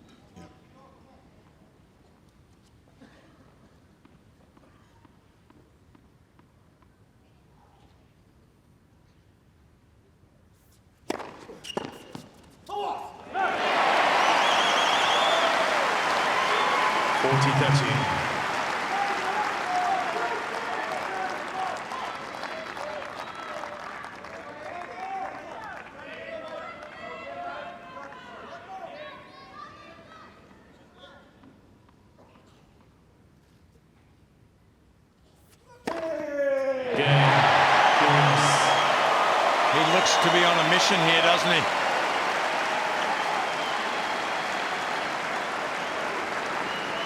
But this third set, 5 games on, is telling no matter what context you look at it in here. If Rafa wins this set, the whole thing could turn on its head. He might win the fourth easily. If Nick wins it, he probably becomes favourite, does he?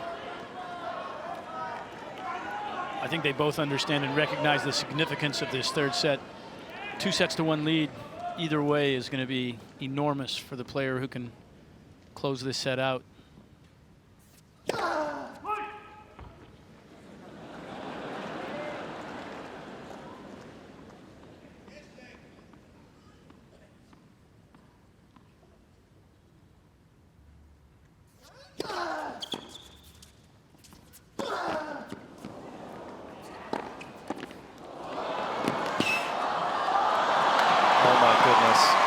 Every point so valuable, and that one going Nadal's way in the end, but boy, wasn't he fortunate.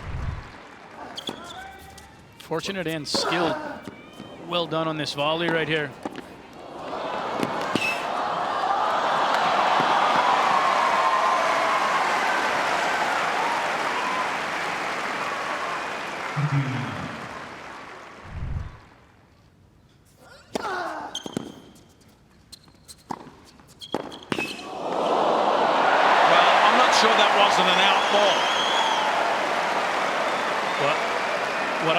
There is what Mark talked to earlier, that Rafa is continuously right now playing to the open court, and Nick broke so early for this ball and then just went for a little bit of a slap shot Rafa just couldn't control. But I think Mark said it a while back, and it's he continues to play open court tennis. Go behind him more.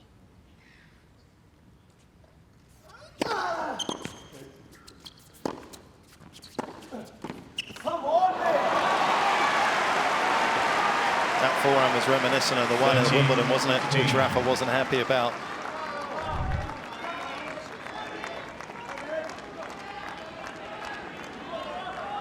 I'm not sure you want to try this too often. There might have been some frame in that. Well, it'll be the first thing he hasn't hit clean tonight. Mr. Kyrgios is challenging a call on the service line. The ball's got in. We saw Fognini earlier this week punching his strings.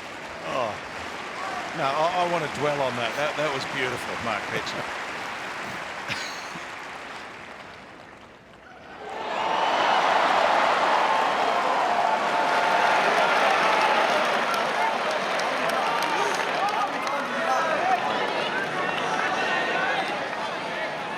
That score line's not right.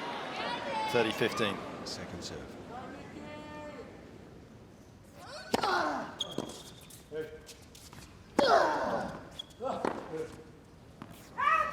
40-15. Mr. Kyrgios is challenging the call on the right. You guys have probably line. watched a lot more of Nick Ball was called Kyrgios' out. matches than I have and called them. But does he or doesn't he change his grunt at times to try and affect the other guy. 100%. No doubt. Mr. Kyrgios has 2 He challenges. gets elongated and he also gets delayed. Right there, he gave a delayed grunt well after he made that hit.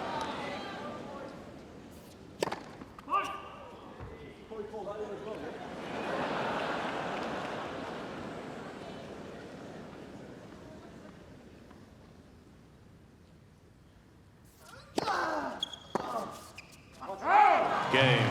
Nadal. Nadal trying to not be distracted by what's going on down the other end at the moment. Nadal He's leads done a good by job 6 there, games to 6-5. It just ruins the whole flow of the game, man. Like it's not a game. I'm giving 130%, and he can't get lines calls right. It's not funny. It's not a game. Sometimes having nothing in your head is the best thing. He kind of created that for himself.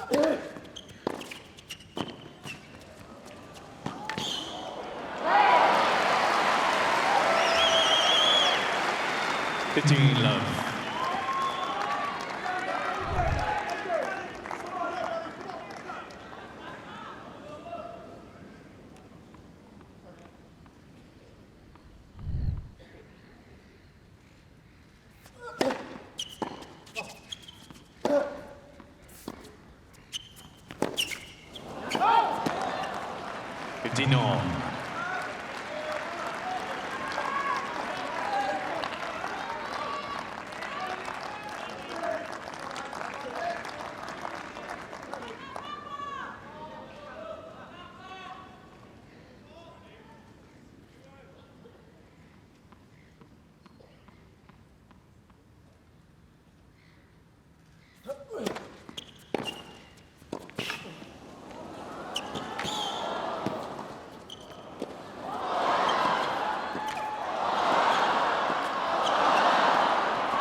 Just missed the easiest one.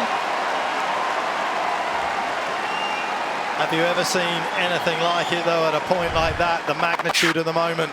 15-13. What about Rafa's effort here on each and every one of these balls?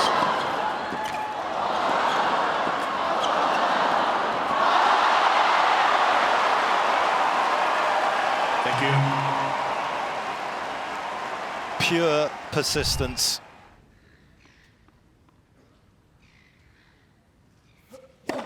Let's for service.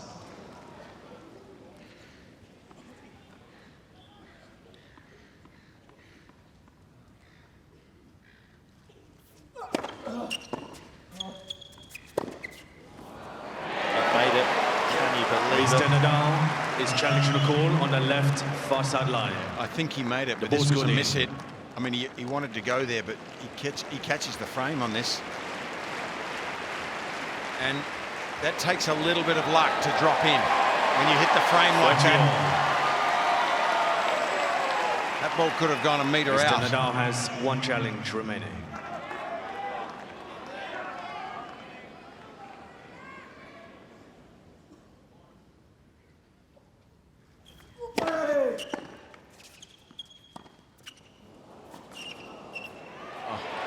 Well, that's a cagey little shot right there.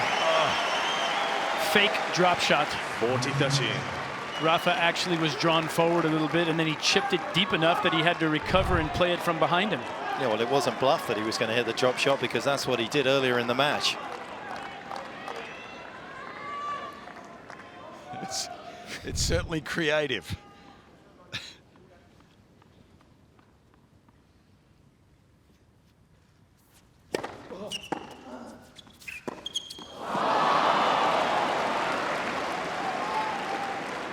Juice. When it works, we marvel over it.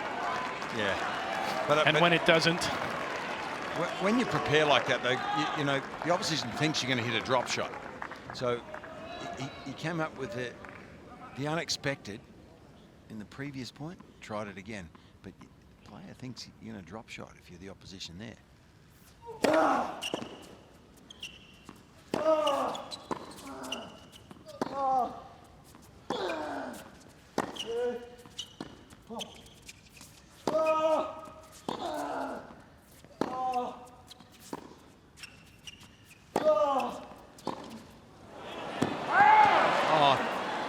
It dropped in, surely. I think it dropped in, didn't it? This is his last challenge. If he goes to the challenge, he is Mr. going to the Nadal challenge. is challenging a call on the right baseline. The ball scored out. Well, it was a miss hit, wasn't it? It looped high, and the linesman here could be probably forgiven for thinking. I think it's long, Fitzy. I think his camp have told him it's long. Wow. Okay. Hell of a call. Advantage, Kyrgios. Mr. Nadal. That's how close he was to bringing up a set point. There was no way out of that had it dropped in for Kyrgios. There is now. There's an escape route right to the tiebreak.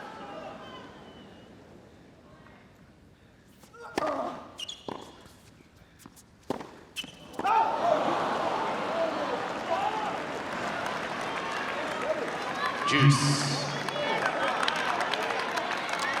Possibly missed the easy shot of the game. Simple forehand there, hits long. Not out of the pressure valve yet.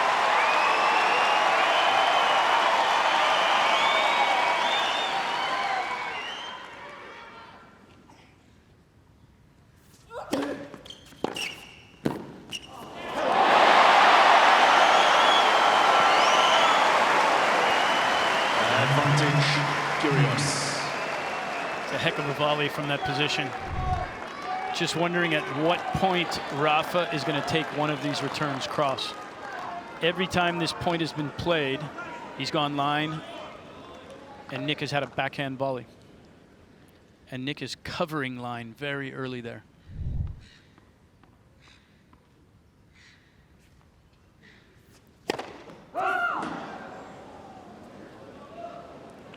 Went for the fake underarm serve there, Kyrgios.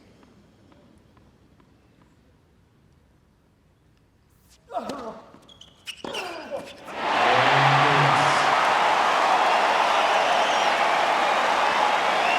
he saw him coming in, didn't he? Nadal saw the serve and volley on the second ball, him coming forward, and it just made him rush, get a bit tight. Both players dropped it so short. Here we challenge. go. This is in the balance now. I just feel like there's so many things going on within what's happening in the match right now. I thought a couple points ago, you guys tell me if you heard this, but I thought Rafa did an elongated grunt back at Nick Ready for play. in the middle of Thank one you. of the points.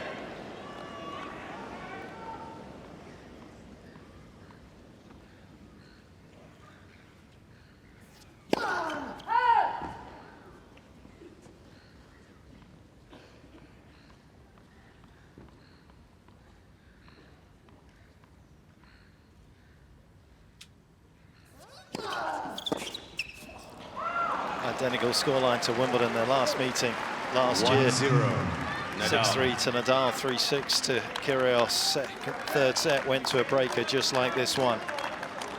Those are the memories that both these two will be thinking about right now. Mini opportunity with the second serve for Kyrgios on the opening point.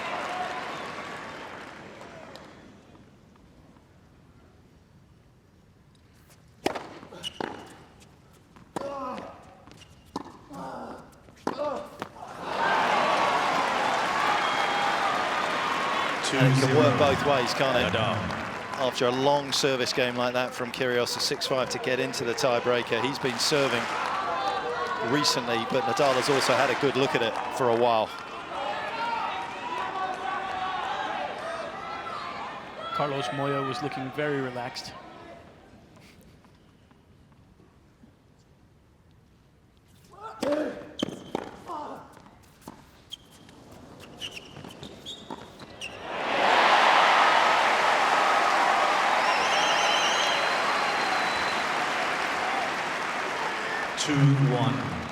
Nadal.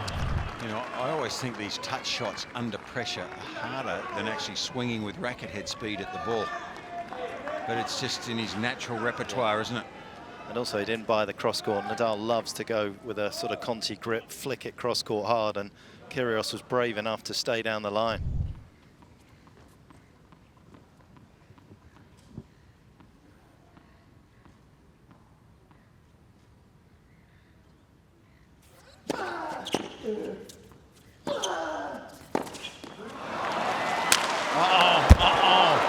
Why, Nick? 3-1, Nadal.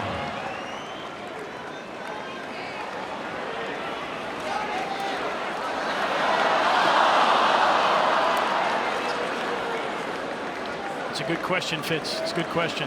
Why? Why at this moment? Warning, Mr. Kyrgios. I mean, he's also got a new restring, which will feel possibly different to the one he just had.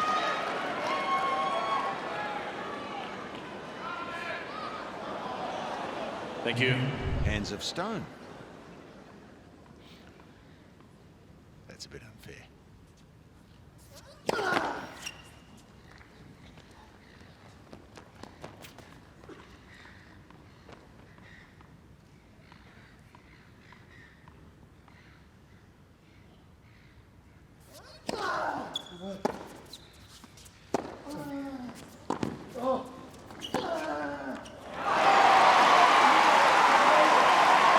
I just wonder whether there was something within Nick that felt as though he needed to disrupt what was happening out there, whether he'd lost the rhythm. And he thought that was his best way of just introducing a bit of mayhem into proceedings. Yeah, you wonder if he's calculated there a little bit. I agree with you. It's like watching an NBA game when the coach makes a decision to get himself thrown out of the game. Fitz isn't buying it. I just think it's the constant pressure here. A must hold. 4-2,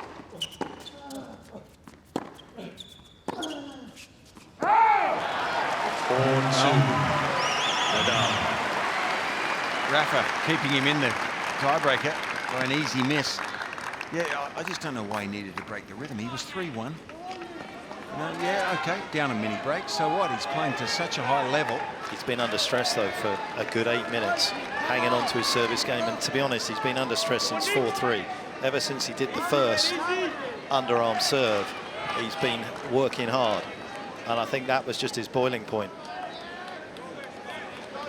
Well, he's managed to get through that last point, Lopez. He's still within striking distance now. He's 4-2. And Nick likes to say he doesn't like this game and all of those things, but you look at his schedule, again, I just don't buy it. You know, after this, he's going to New York, he's going to Delray, he's going to Acapulco, he's flying back to Australia to take Davis Cup, he's going Indian Wells, Miami. That doesn't sound like a guy that doesn't love this sport and understand this sport inherently.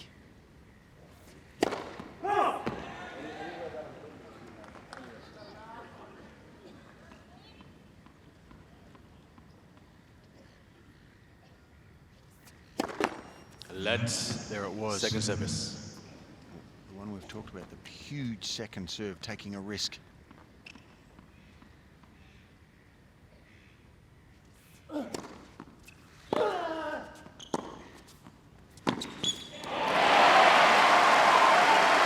now he's got a chance. Rafa's missed 2 easy forehands in this tiebreaker back-to-back. 4-3, Nadal.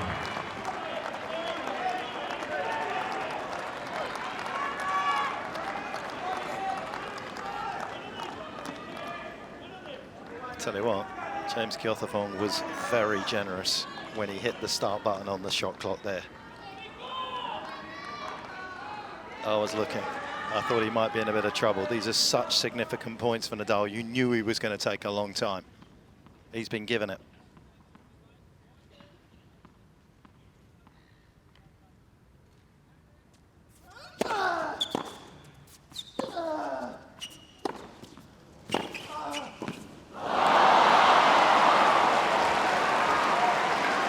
Made him play, that's all he did. 5-3, Nadal.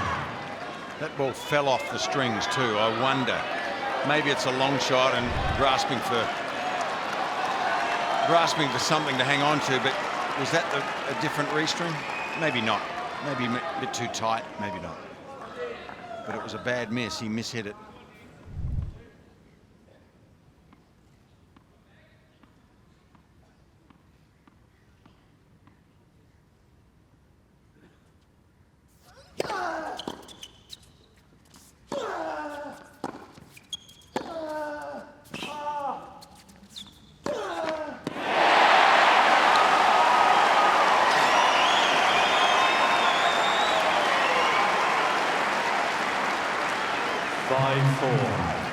Nadal. Despite the execution on the previous point, I like the fact that Kyrgios was looking to make something happen. Keeping the pressure on Rafa, making him come up with something.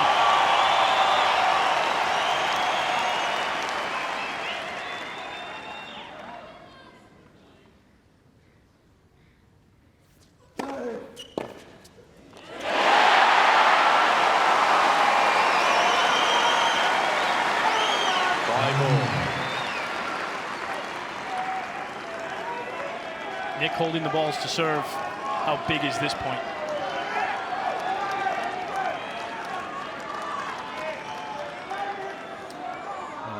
Rafa's helped his cause here. He missed 2 easy forehands by his standards.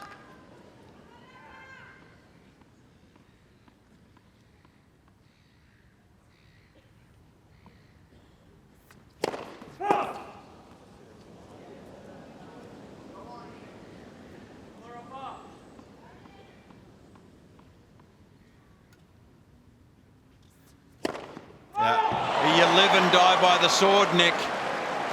6-5. I wish I'd said it, but I had a feeling he was going to go huge on that point. Well, we're all thinking it because there was always a chance, but 217. He went for a first, and that might cost him the whole night right there. He went 224 on the first serve, biggest serve of the night, and you just sensed that he was going to try and go with something really big again. And what's crazy is he didn't miss it long. It was just wide. He had the length.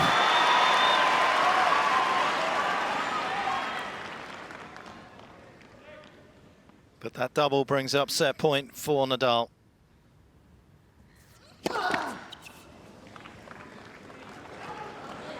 Please.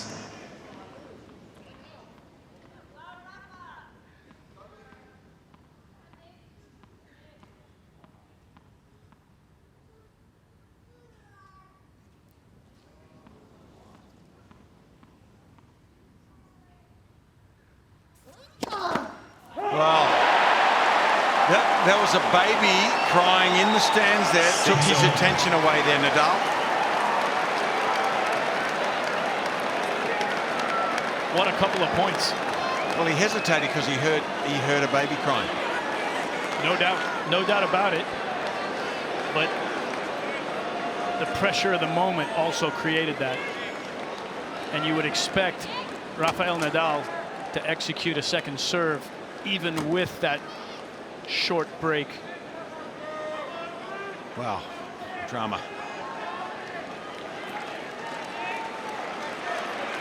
In the last 2 points, we've seen 4 serves. Nothing else. 2 absolutely massive points.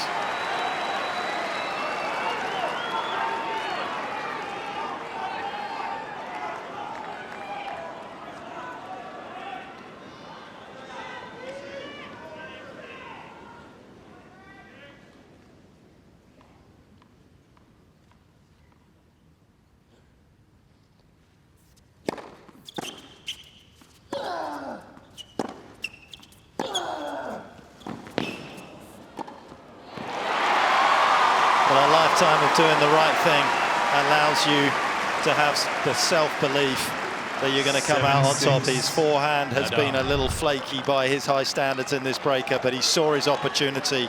And how's that for a finish? That was not easy. No, that was awkward. It was a bit high to be easy. The courage to hit that forehand and to follow it and come forward. Set point number 2.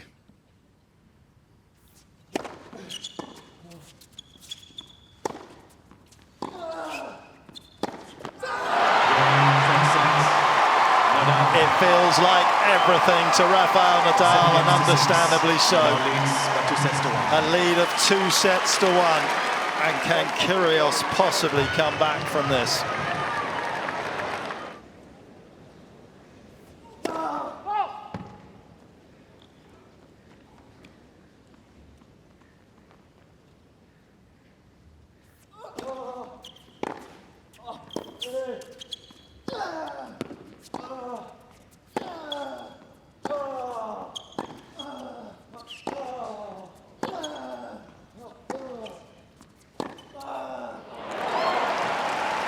Question answered from both guys. Not a bad point from Nick Kyrgios. No. Rafa, that swing cannot be much better. The footwork to that ball, the contact point.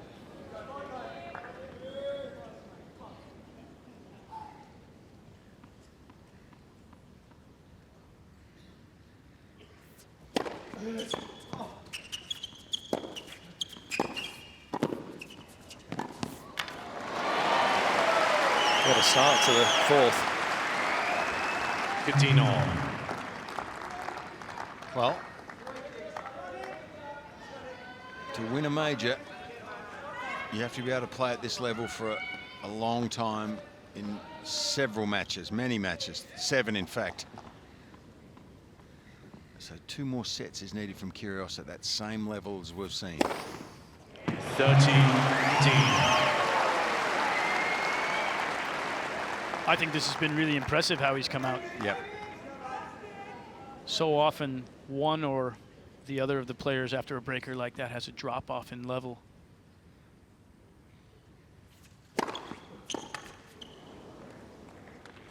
I know that players that serve as big as this, Brad, they get a lot of free points there.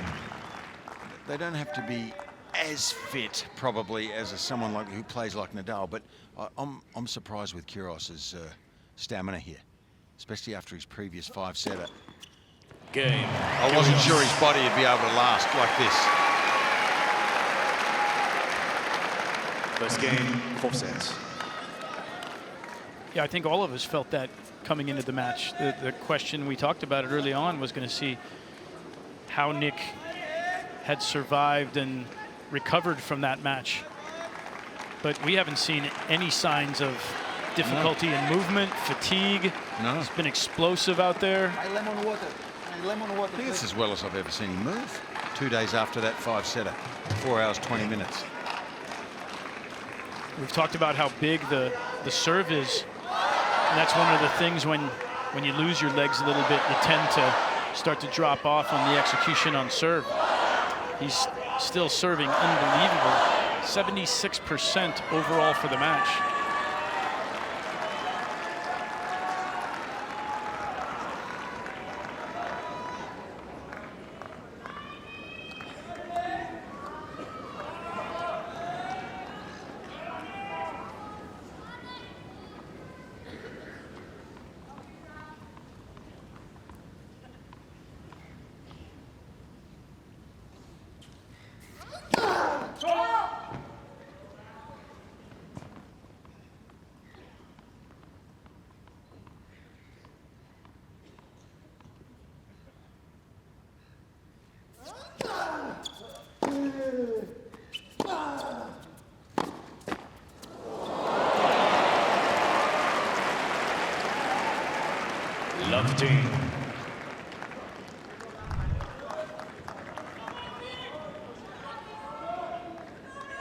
Well, he didn't lift that as much as he was intending to do, but it may well lift his spirits.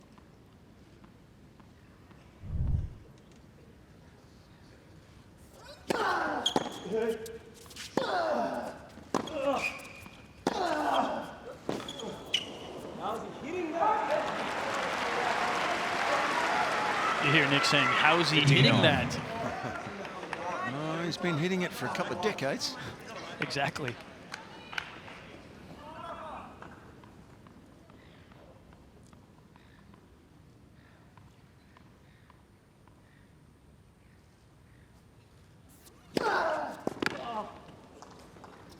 I just find also a comment like that can buoy your opposition. 13-15.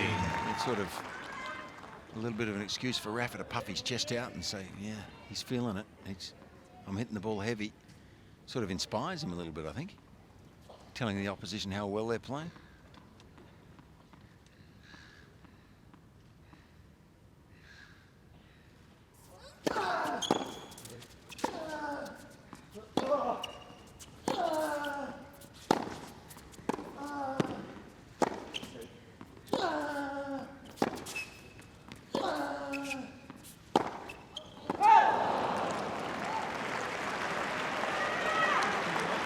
Fourteen.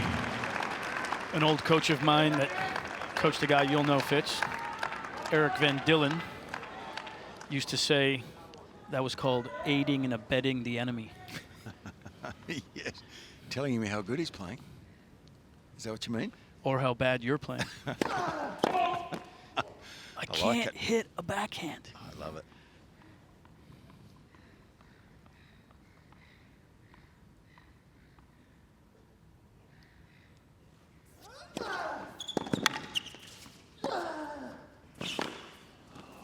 Game, Nadal.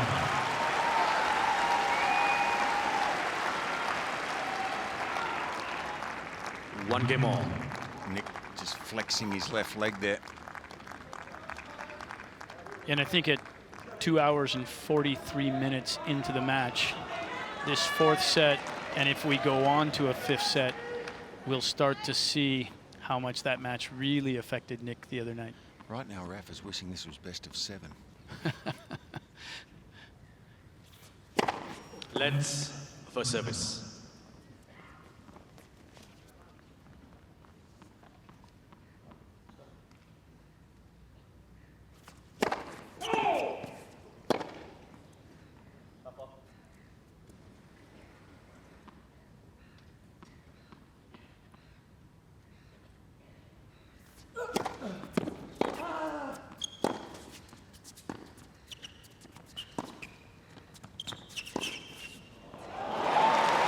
Is there some fraying around the edges? Love the team.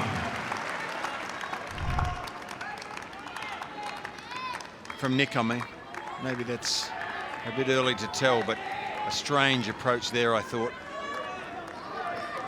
Yeah, it's I think it's a little tiny bit early to prognosticate right here, but you do sense that he's dropped off with just a tiny bit of the energy.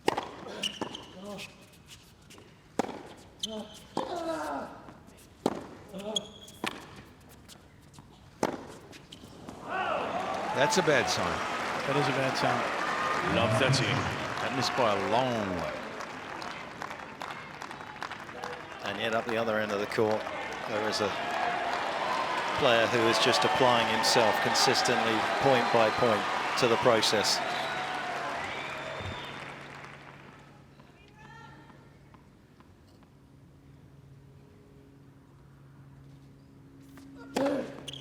Faults. Mr. Kyrgios is challenging the call on the left near side line. The ball's got out.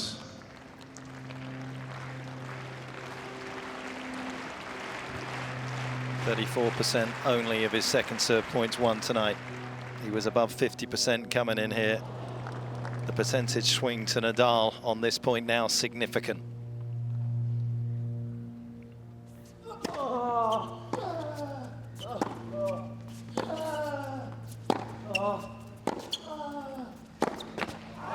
And he wasn't going to let that opportunity pass by. Love 14. And I think one of the most telling things that you can watch for during a match is the movement of a player in between points. Nick has become very, very slow here.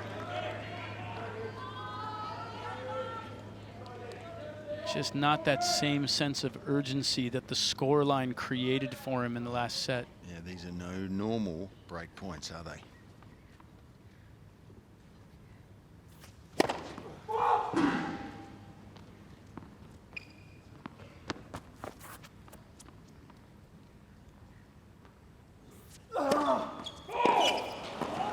Yeah. Game. You feel like the writing's on the wall. That third set was everything. It wouldn't have been if Nadal had dropped it, but for Kyrgios it seems as though there is no way back. Nadal leads by 2 games to 1.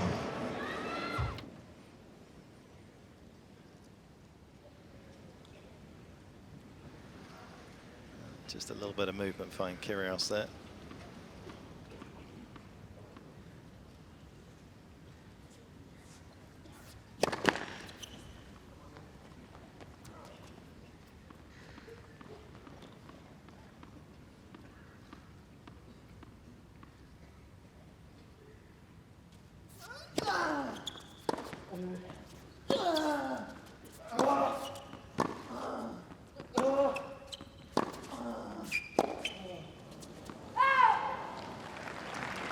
15 love.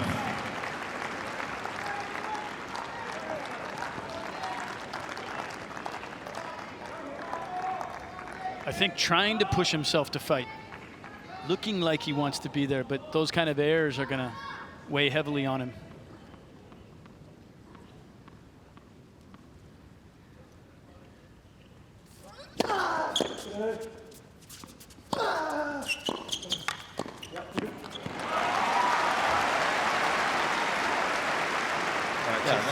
You have to admire Nadal, though, don't you? You cannot be a tennis fan and not admire this guy.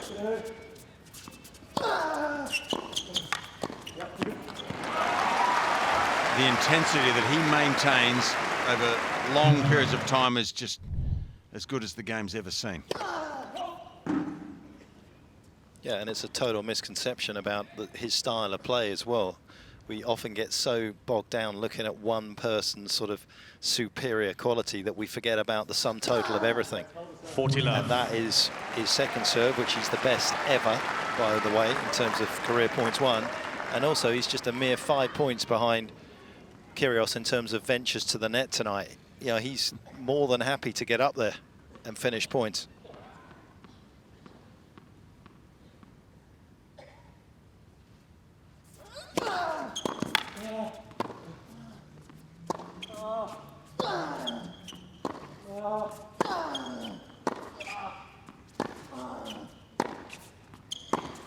Oh, yes.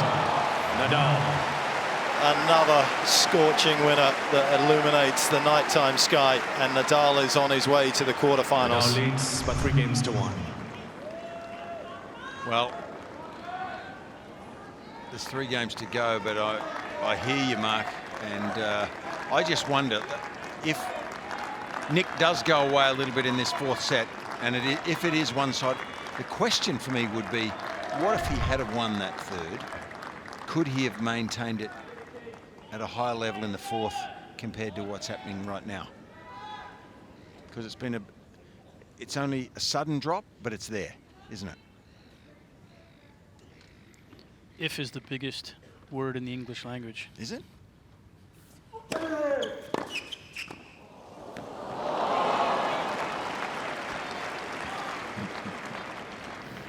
Love the team.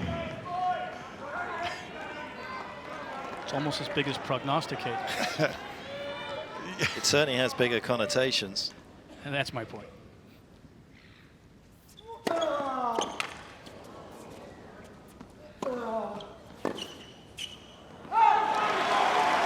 If Nick had made that second serve 15 all. at 5-all in the breaker, down the tee at 217 for an ace, would we have been singing his praises for his courage?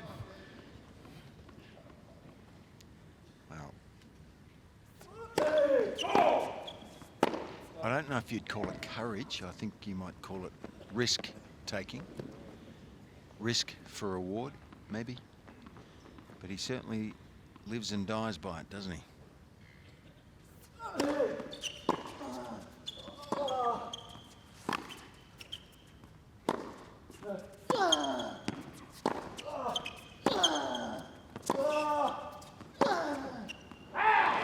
Tell you what, he's competing still. 30-15. No matter what the result, that for me I admire the most. If he can continue to compete here to the line, he's going to, that will stand him in good stead for the next Grand Slam he plays in.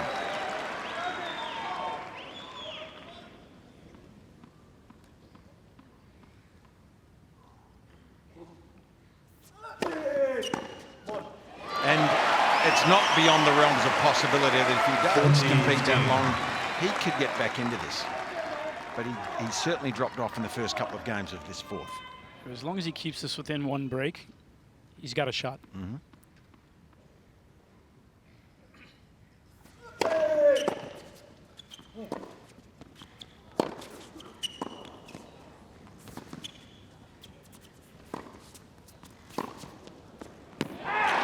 Which he does effectively with a hold of serve and a little glance down. There's still life in this match.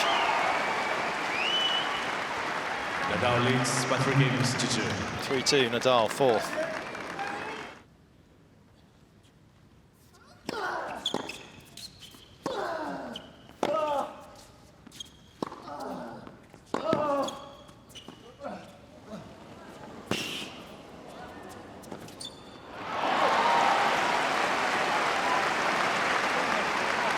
15 love. Just going to extract a little bit more from those legs of my opponent. Got there in plenty of time. Just pushed that way too deep. Had no underspin on the ball, so it continued through the court. Rafa was there so easily.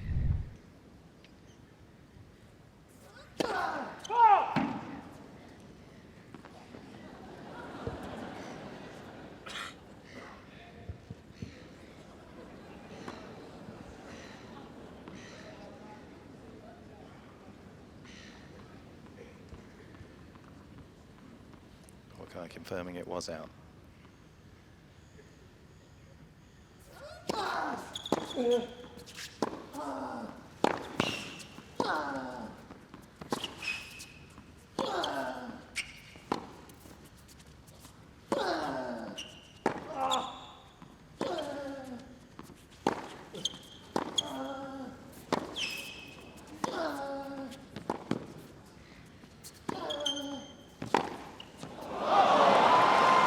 Classic Nadal point.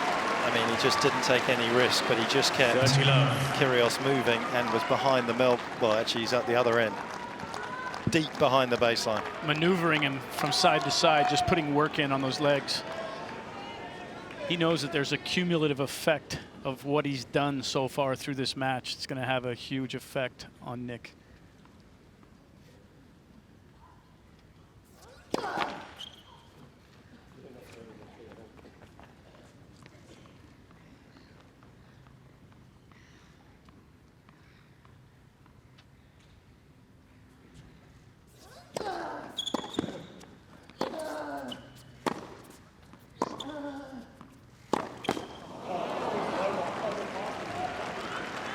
Getting a little looser, isn't he, with his shot selection and the way he's approaching, hitting those shots, slapping the ball a bit. The previous point, he did so much work, yeah, and he was actually in a decent position to actually make a good forehand there, and he chooses to just slap it 10 feet long.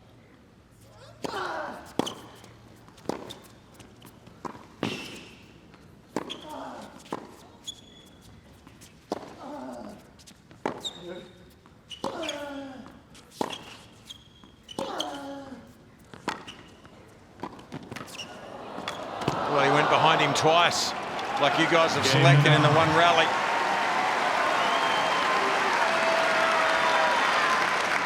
Nick continuing to add some entertainment value. He came down hard there. You could hear that thump.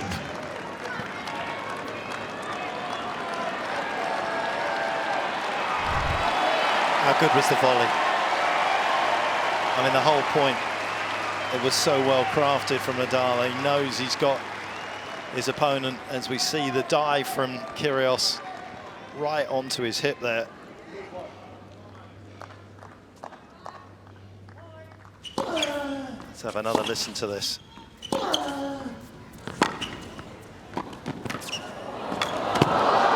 Oh. Came down square on his hip.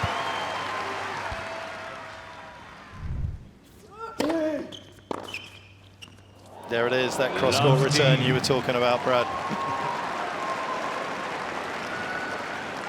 Yeah, the end is nigh here, isn't it?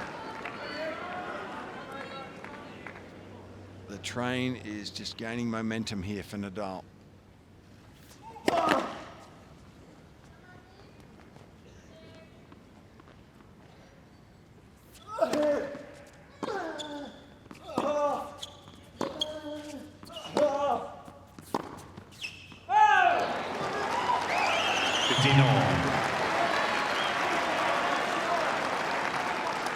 Every point huge right now for Kyrgios, both physically and mentally. As he makes unforced errors or Rafa wins the points outright, you can see it just plays on his mind a little bit more at this point in the match. 13-15. Still got that capability though.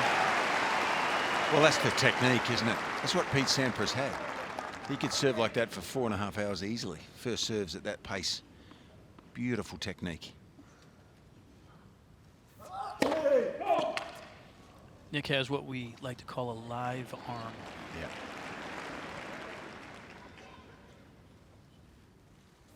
Yeah.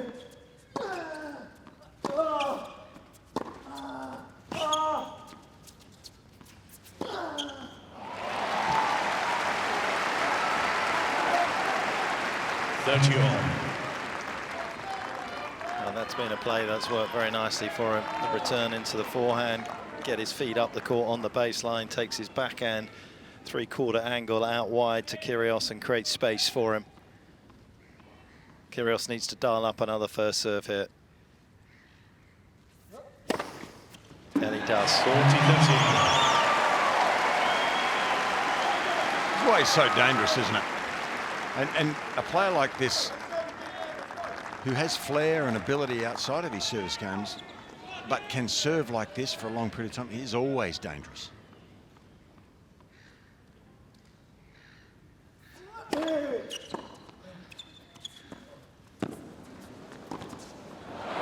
Yeah, there's been a lot about his performance tonight that made me think about his 2017 segment of the year in Acapulco, where he beat Djokovic. He was bombing second serves on those occasions there, but saving break points for fun against the world #2. Lost to Query in the final there, beat Djokovic again in Indian Wells, another stunning performance. And then that one against Federer, of course, where he lost in the breaker, 3 tie-break sets in Miami. That was the time where we kind of felt he had arrived and things had gelled.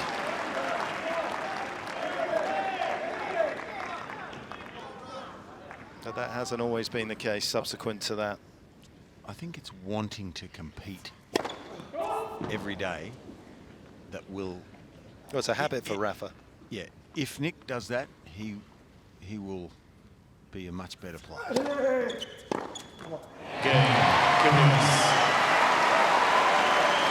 There's still a pulse in this contest, no question about it. Nadal leads by 4 games to 3. Can Kyrgios figure out a way to break back?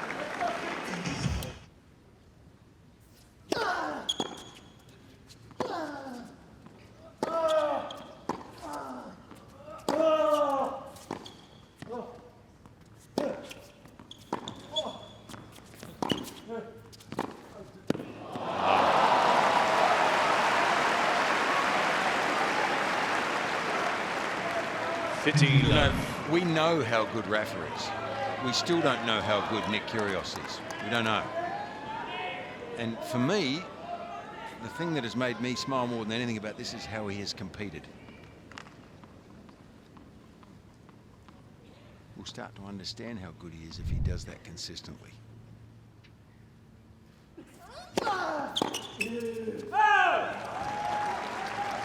Talk about tennis players being tough. Ashton Eaton, the gold medalist in Rio, the decathlete, one of the world's best, said tennis players, he said, in tennis as a sport, it's the 2nd toughest sport in the world, after his own, of course. But that was high praise.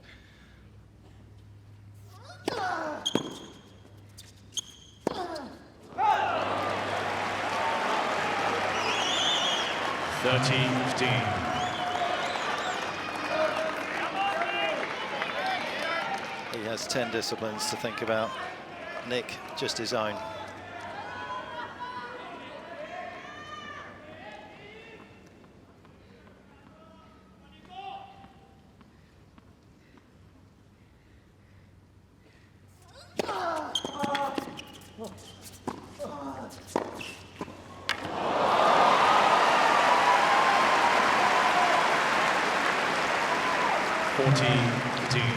We can't talk about it enough how Rafa just continues to stay there, execute, put the pressure.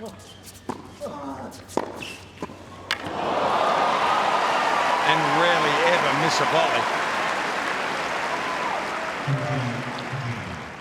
Another aspect of his game that's underrated. So underrated.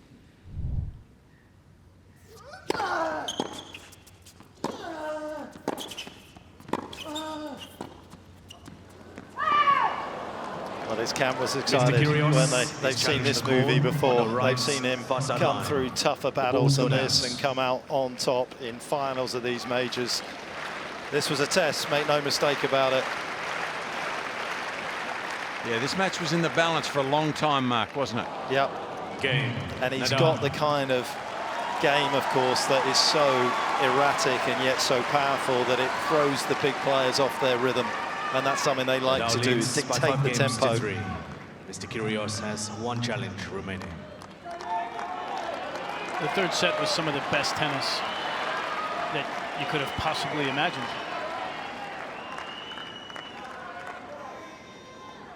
and yet it still wasn't good enough for Kyrgios to come out on top. That's the bar that these big three have set. 15 love. I do think with Nick, like you're talking about, Fitz, that if you look generationally, every generation has had a guy that's been a little bit of the bad guy, the guy that did things a little differently. Does that have a direct correlation to underachieving, though? Sometimes, but at the same time, you have Nastasi back in his day. Connors was a bit of a edgy guy. Obviously, Johnny Mack. But they They never gave in on a point. Never. Never. That's the difference. Yeah.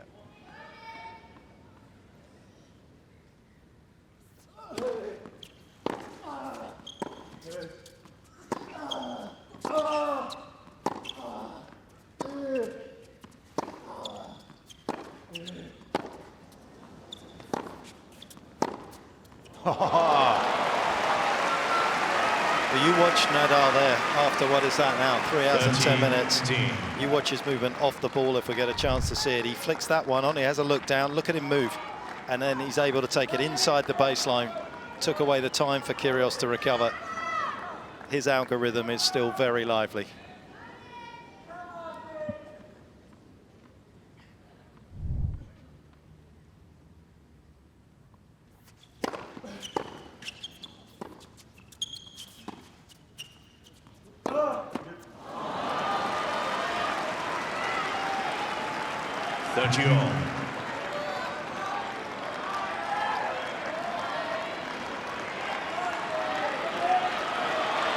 Rafa starting to measure him for the coffin.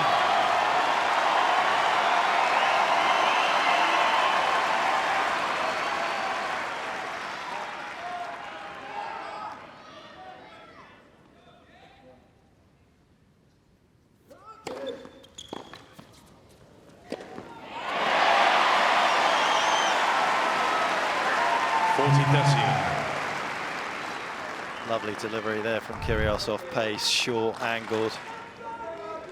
Still enough life in those legs to do that.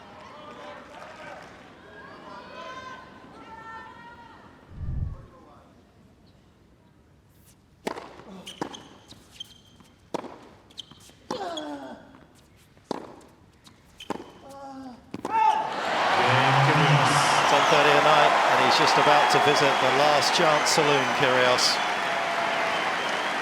Nadal will come out and serve for the match.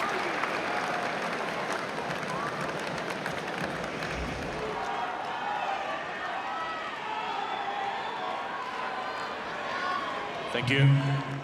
They deserve it.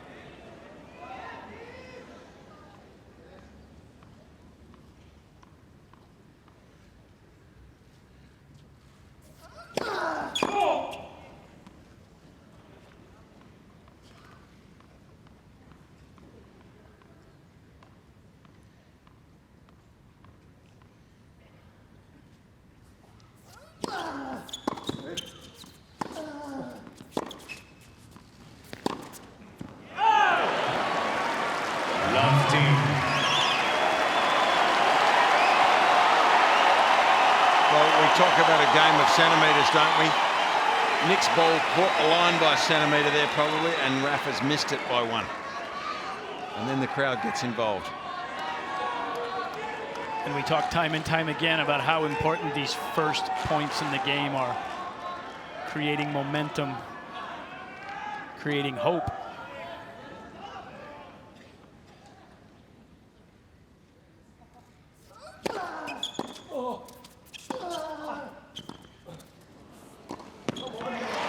Back behind him twice. 15-0. That volley could have easily gone into the net there. There was underslice on the Kyrgios chip. And when you slice under the ball here like this, the spin will take the ball down into the net. So Rafa there opened the face just that little bit more.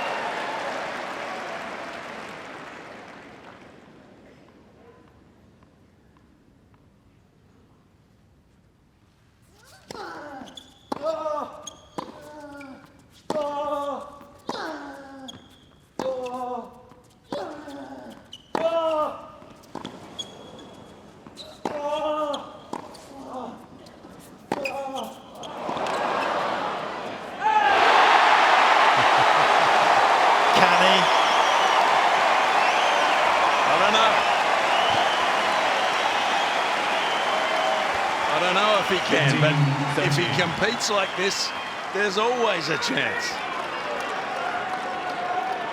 He's been helped by a few missed serves in this game. He could do with another one here.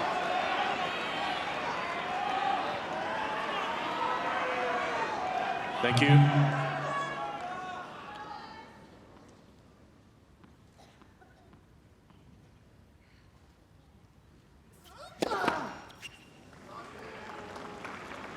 Please.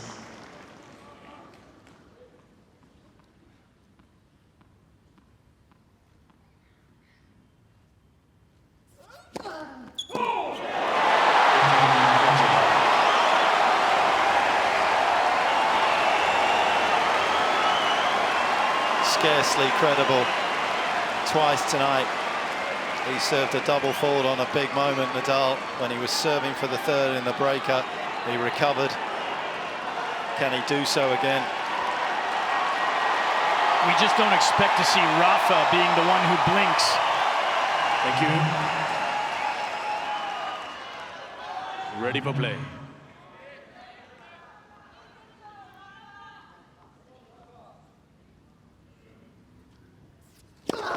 Let's for service.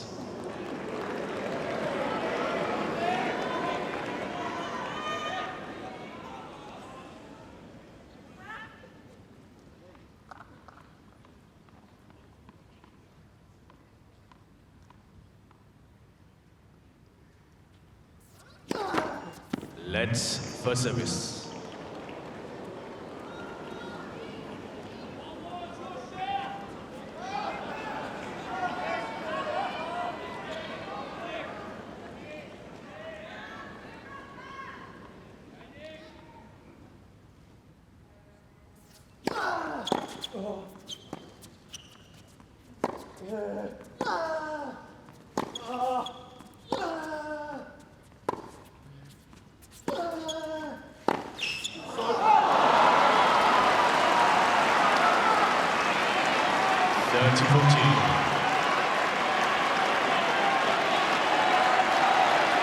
Nick choosing to just push that backhand. Gave Rafa all the time to run around.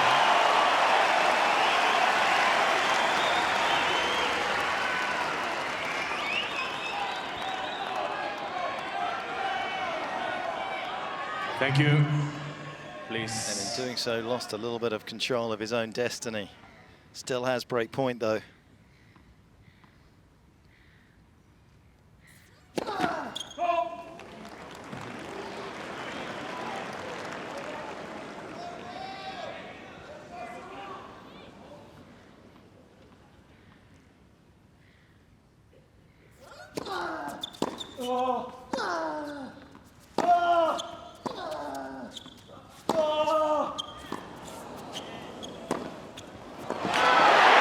Unbelievable scenes here in Melbourne.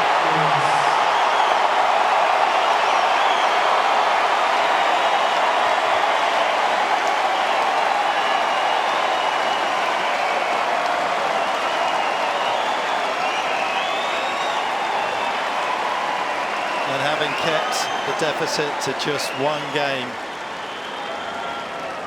Kyrgios finds a way back into the contest. Nadal's first serve just left the arena.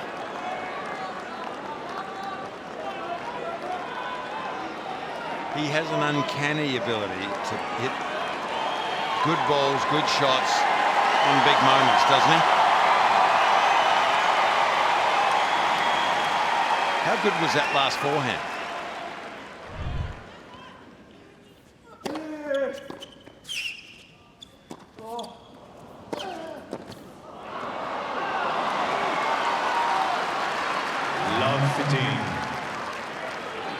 Continuing to go to that play. Slider wide, look for the backhand volley. Rafa just floating that return up. It's so hard to control that from up there. Fitz, how do you feel about his competing now after that last game? Oh, he's got me. Tonight.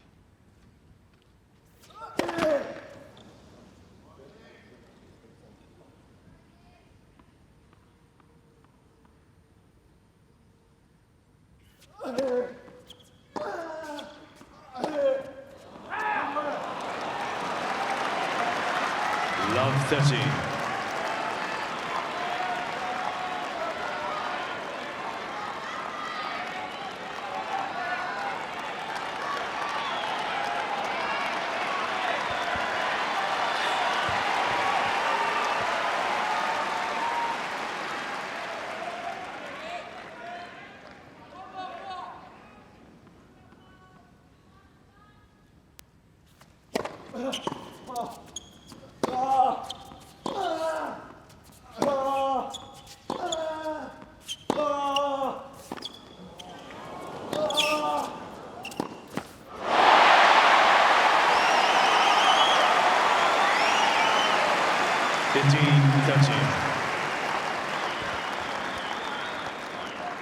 We mentioned it much earlier in the match, but for a while now, Rafa has been doing a much better job of playing behind Nick.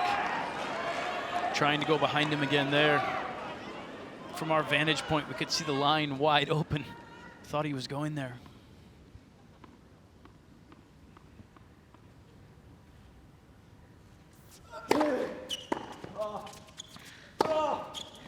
Out. Mr. Kyrgios is challenging a call on the left baseline. How's this a ball's response from gone out. Rafa, though? Doesn't drop his head for 1 second, does he? I know he, in his own mind, thinks, well, why would you? But it's simple in his world. Yeah, he's a mental giant when he competes. 15-14. And there's nobody better in the game at Mr. breaking back Kyrgios after has they no lose more serve. challenges remaining.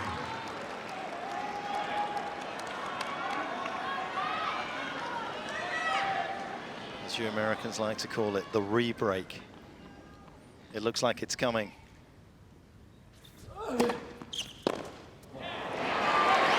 Kyrgios getting the benefit from serving and volleying. Must have caught 30-14. Nadal's eye to see whether the Australian was on his way in there. He wasn't.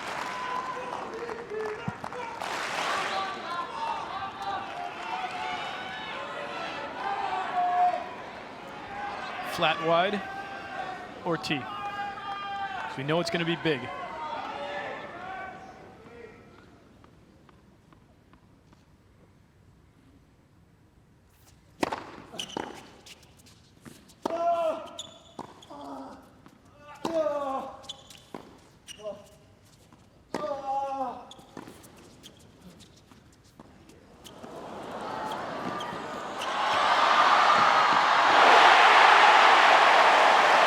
Extraordinary scenes. The Australians in the crowd upstanding and euphoric. Edge of your seat stuff here. Juice. Can you imagine what's going to happen if this goes to 5?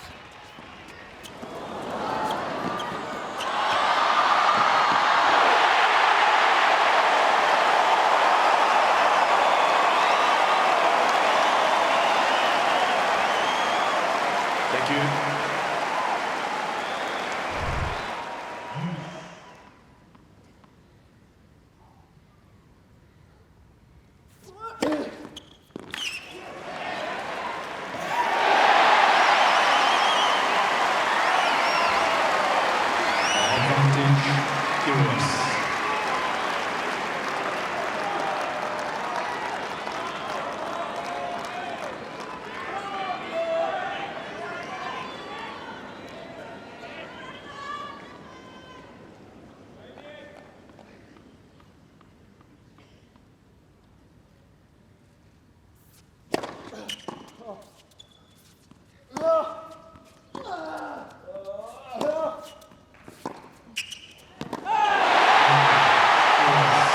Extraordinary effort from Nick Kyrgios.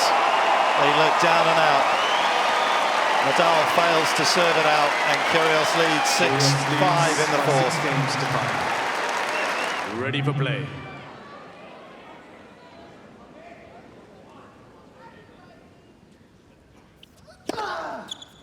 $15 love.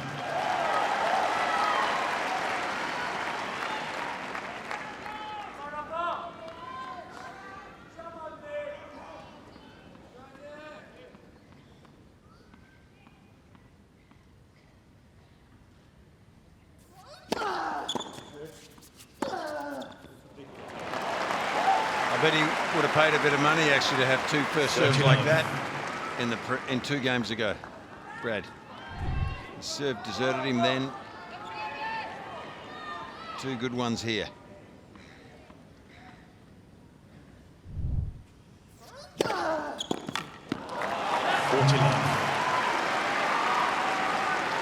What did you say? Serving out a match was difficult? Even for the best.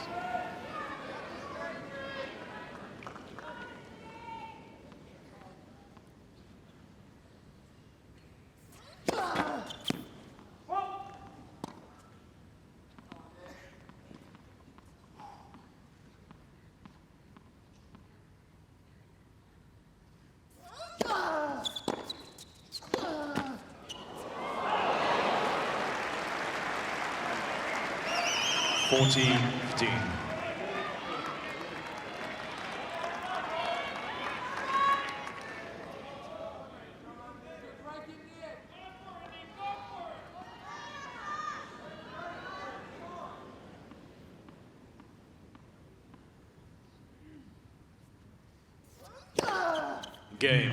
Nadal.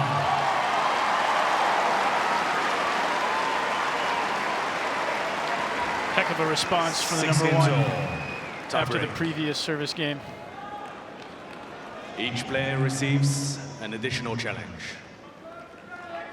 Exactly the same scoreline as we had in Wimbledon last year.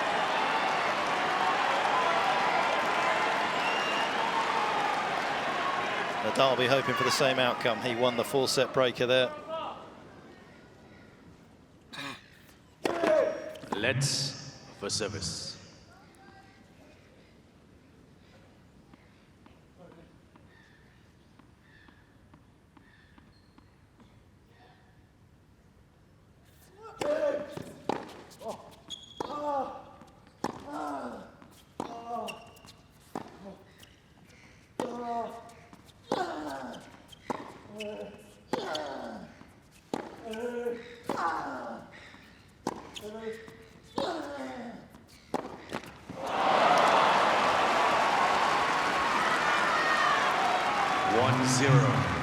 Nadal.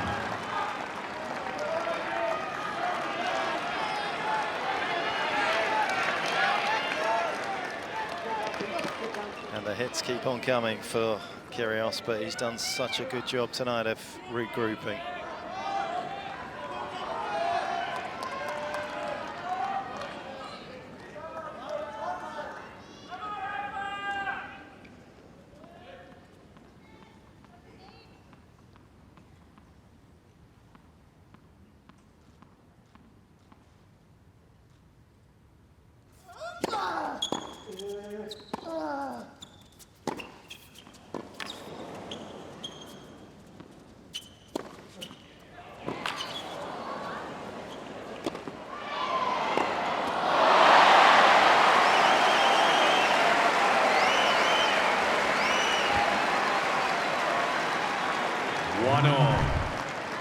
Could have got ugly for Nick Kyrgios there, couldn't it?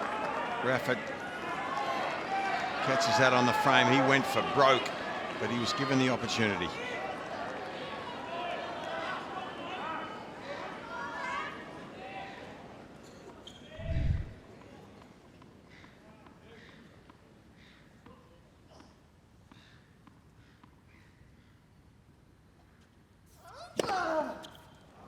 Two, 1, Nadal. He's really found his serve again through that last game. And now into the breaker.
on the right near sideline.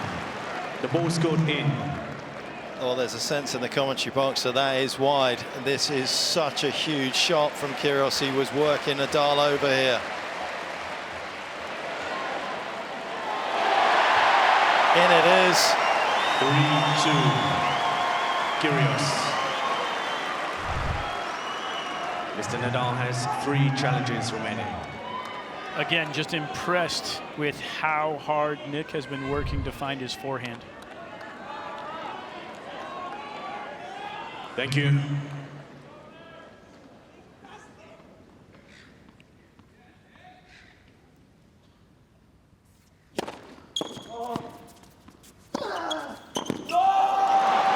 Read it, just couldn't find it.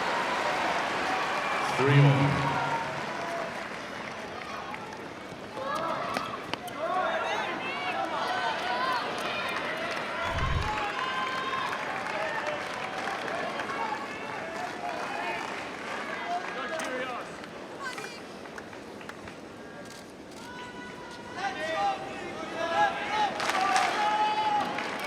So close, but yet potentially so far.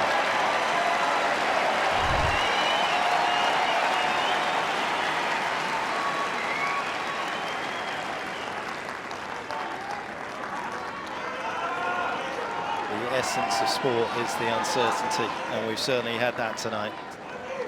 We knew it was going to be a blockbuster. We were unsure of so many factors, though. But as this match has unfolded, it has kept delivering. As has Nadal's on the last couple of points with his serve. He needs that to continue.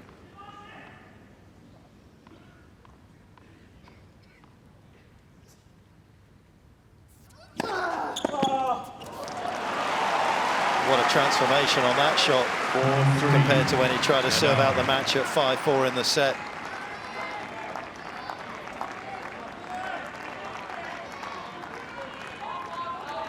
Couple of significantly faster serves in this tiebreaker than his average for the match. That one coming in at 193. Can Kyrgios respond?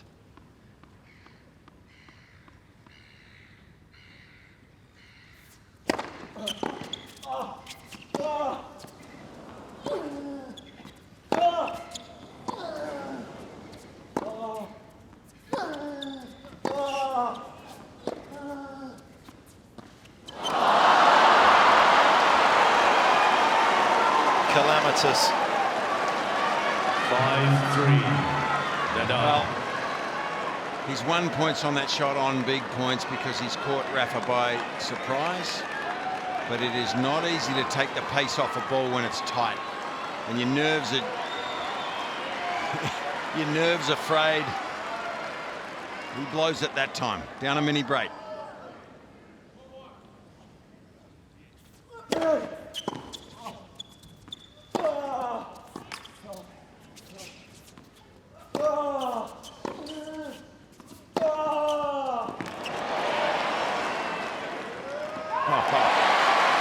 Well, this is outstanding. Boy, have we been entertained, all of us. And those forehands just beg the question, why play the drop shot on the point before? When you've got a weapon like that in your arsenal, you're inside the baseline, the ball's shoulder height. He could have crushed that forehand anywhere. But that's Nick Kyrgios.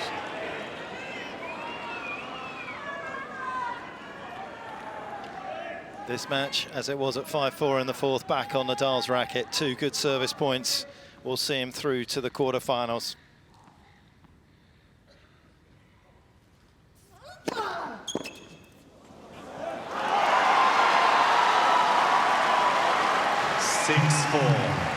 Nadal.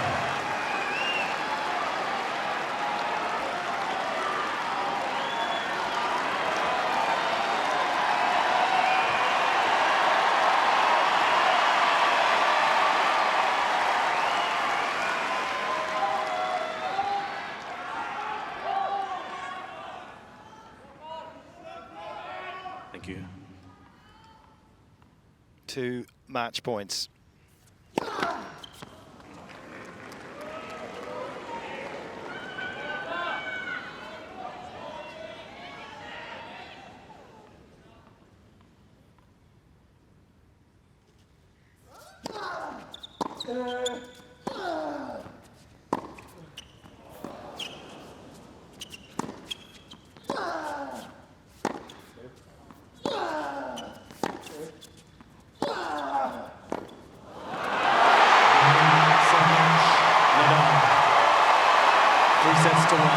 a night for Nadal.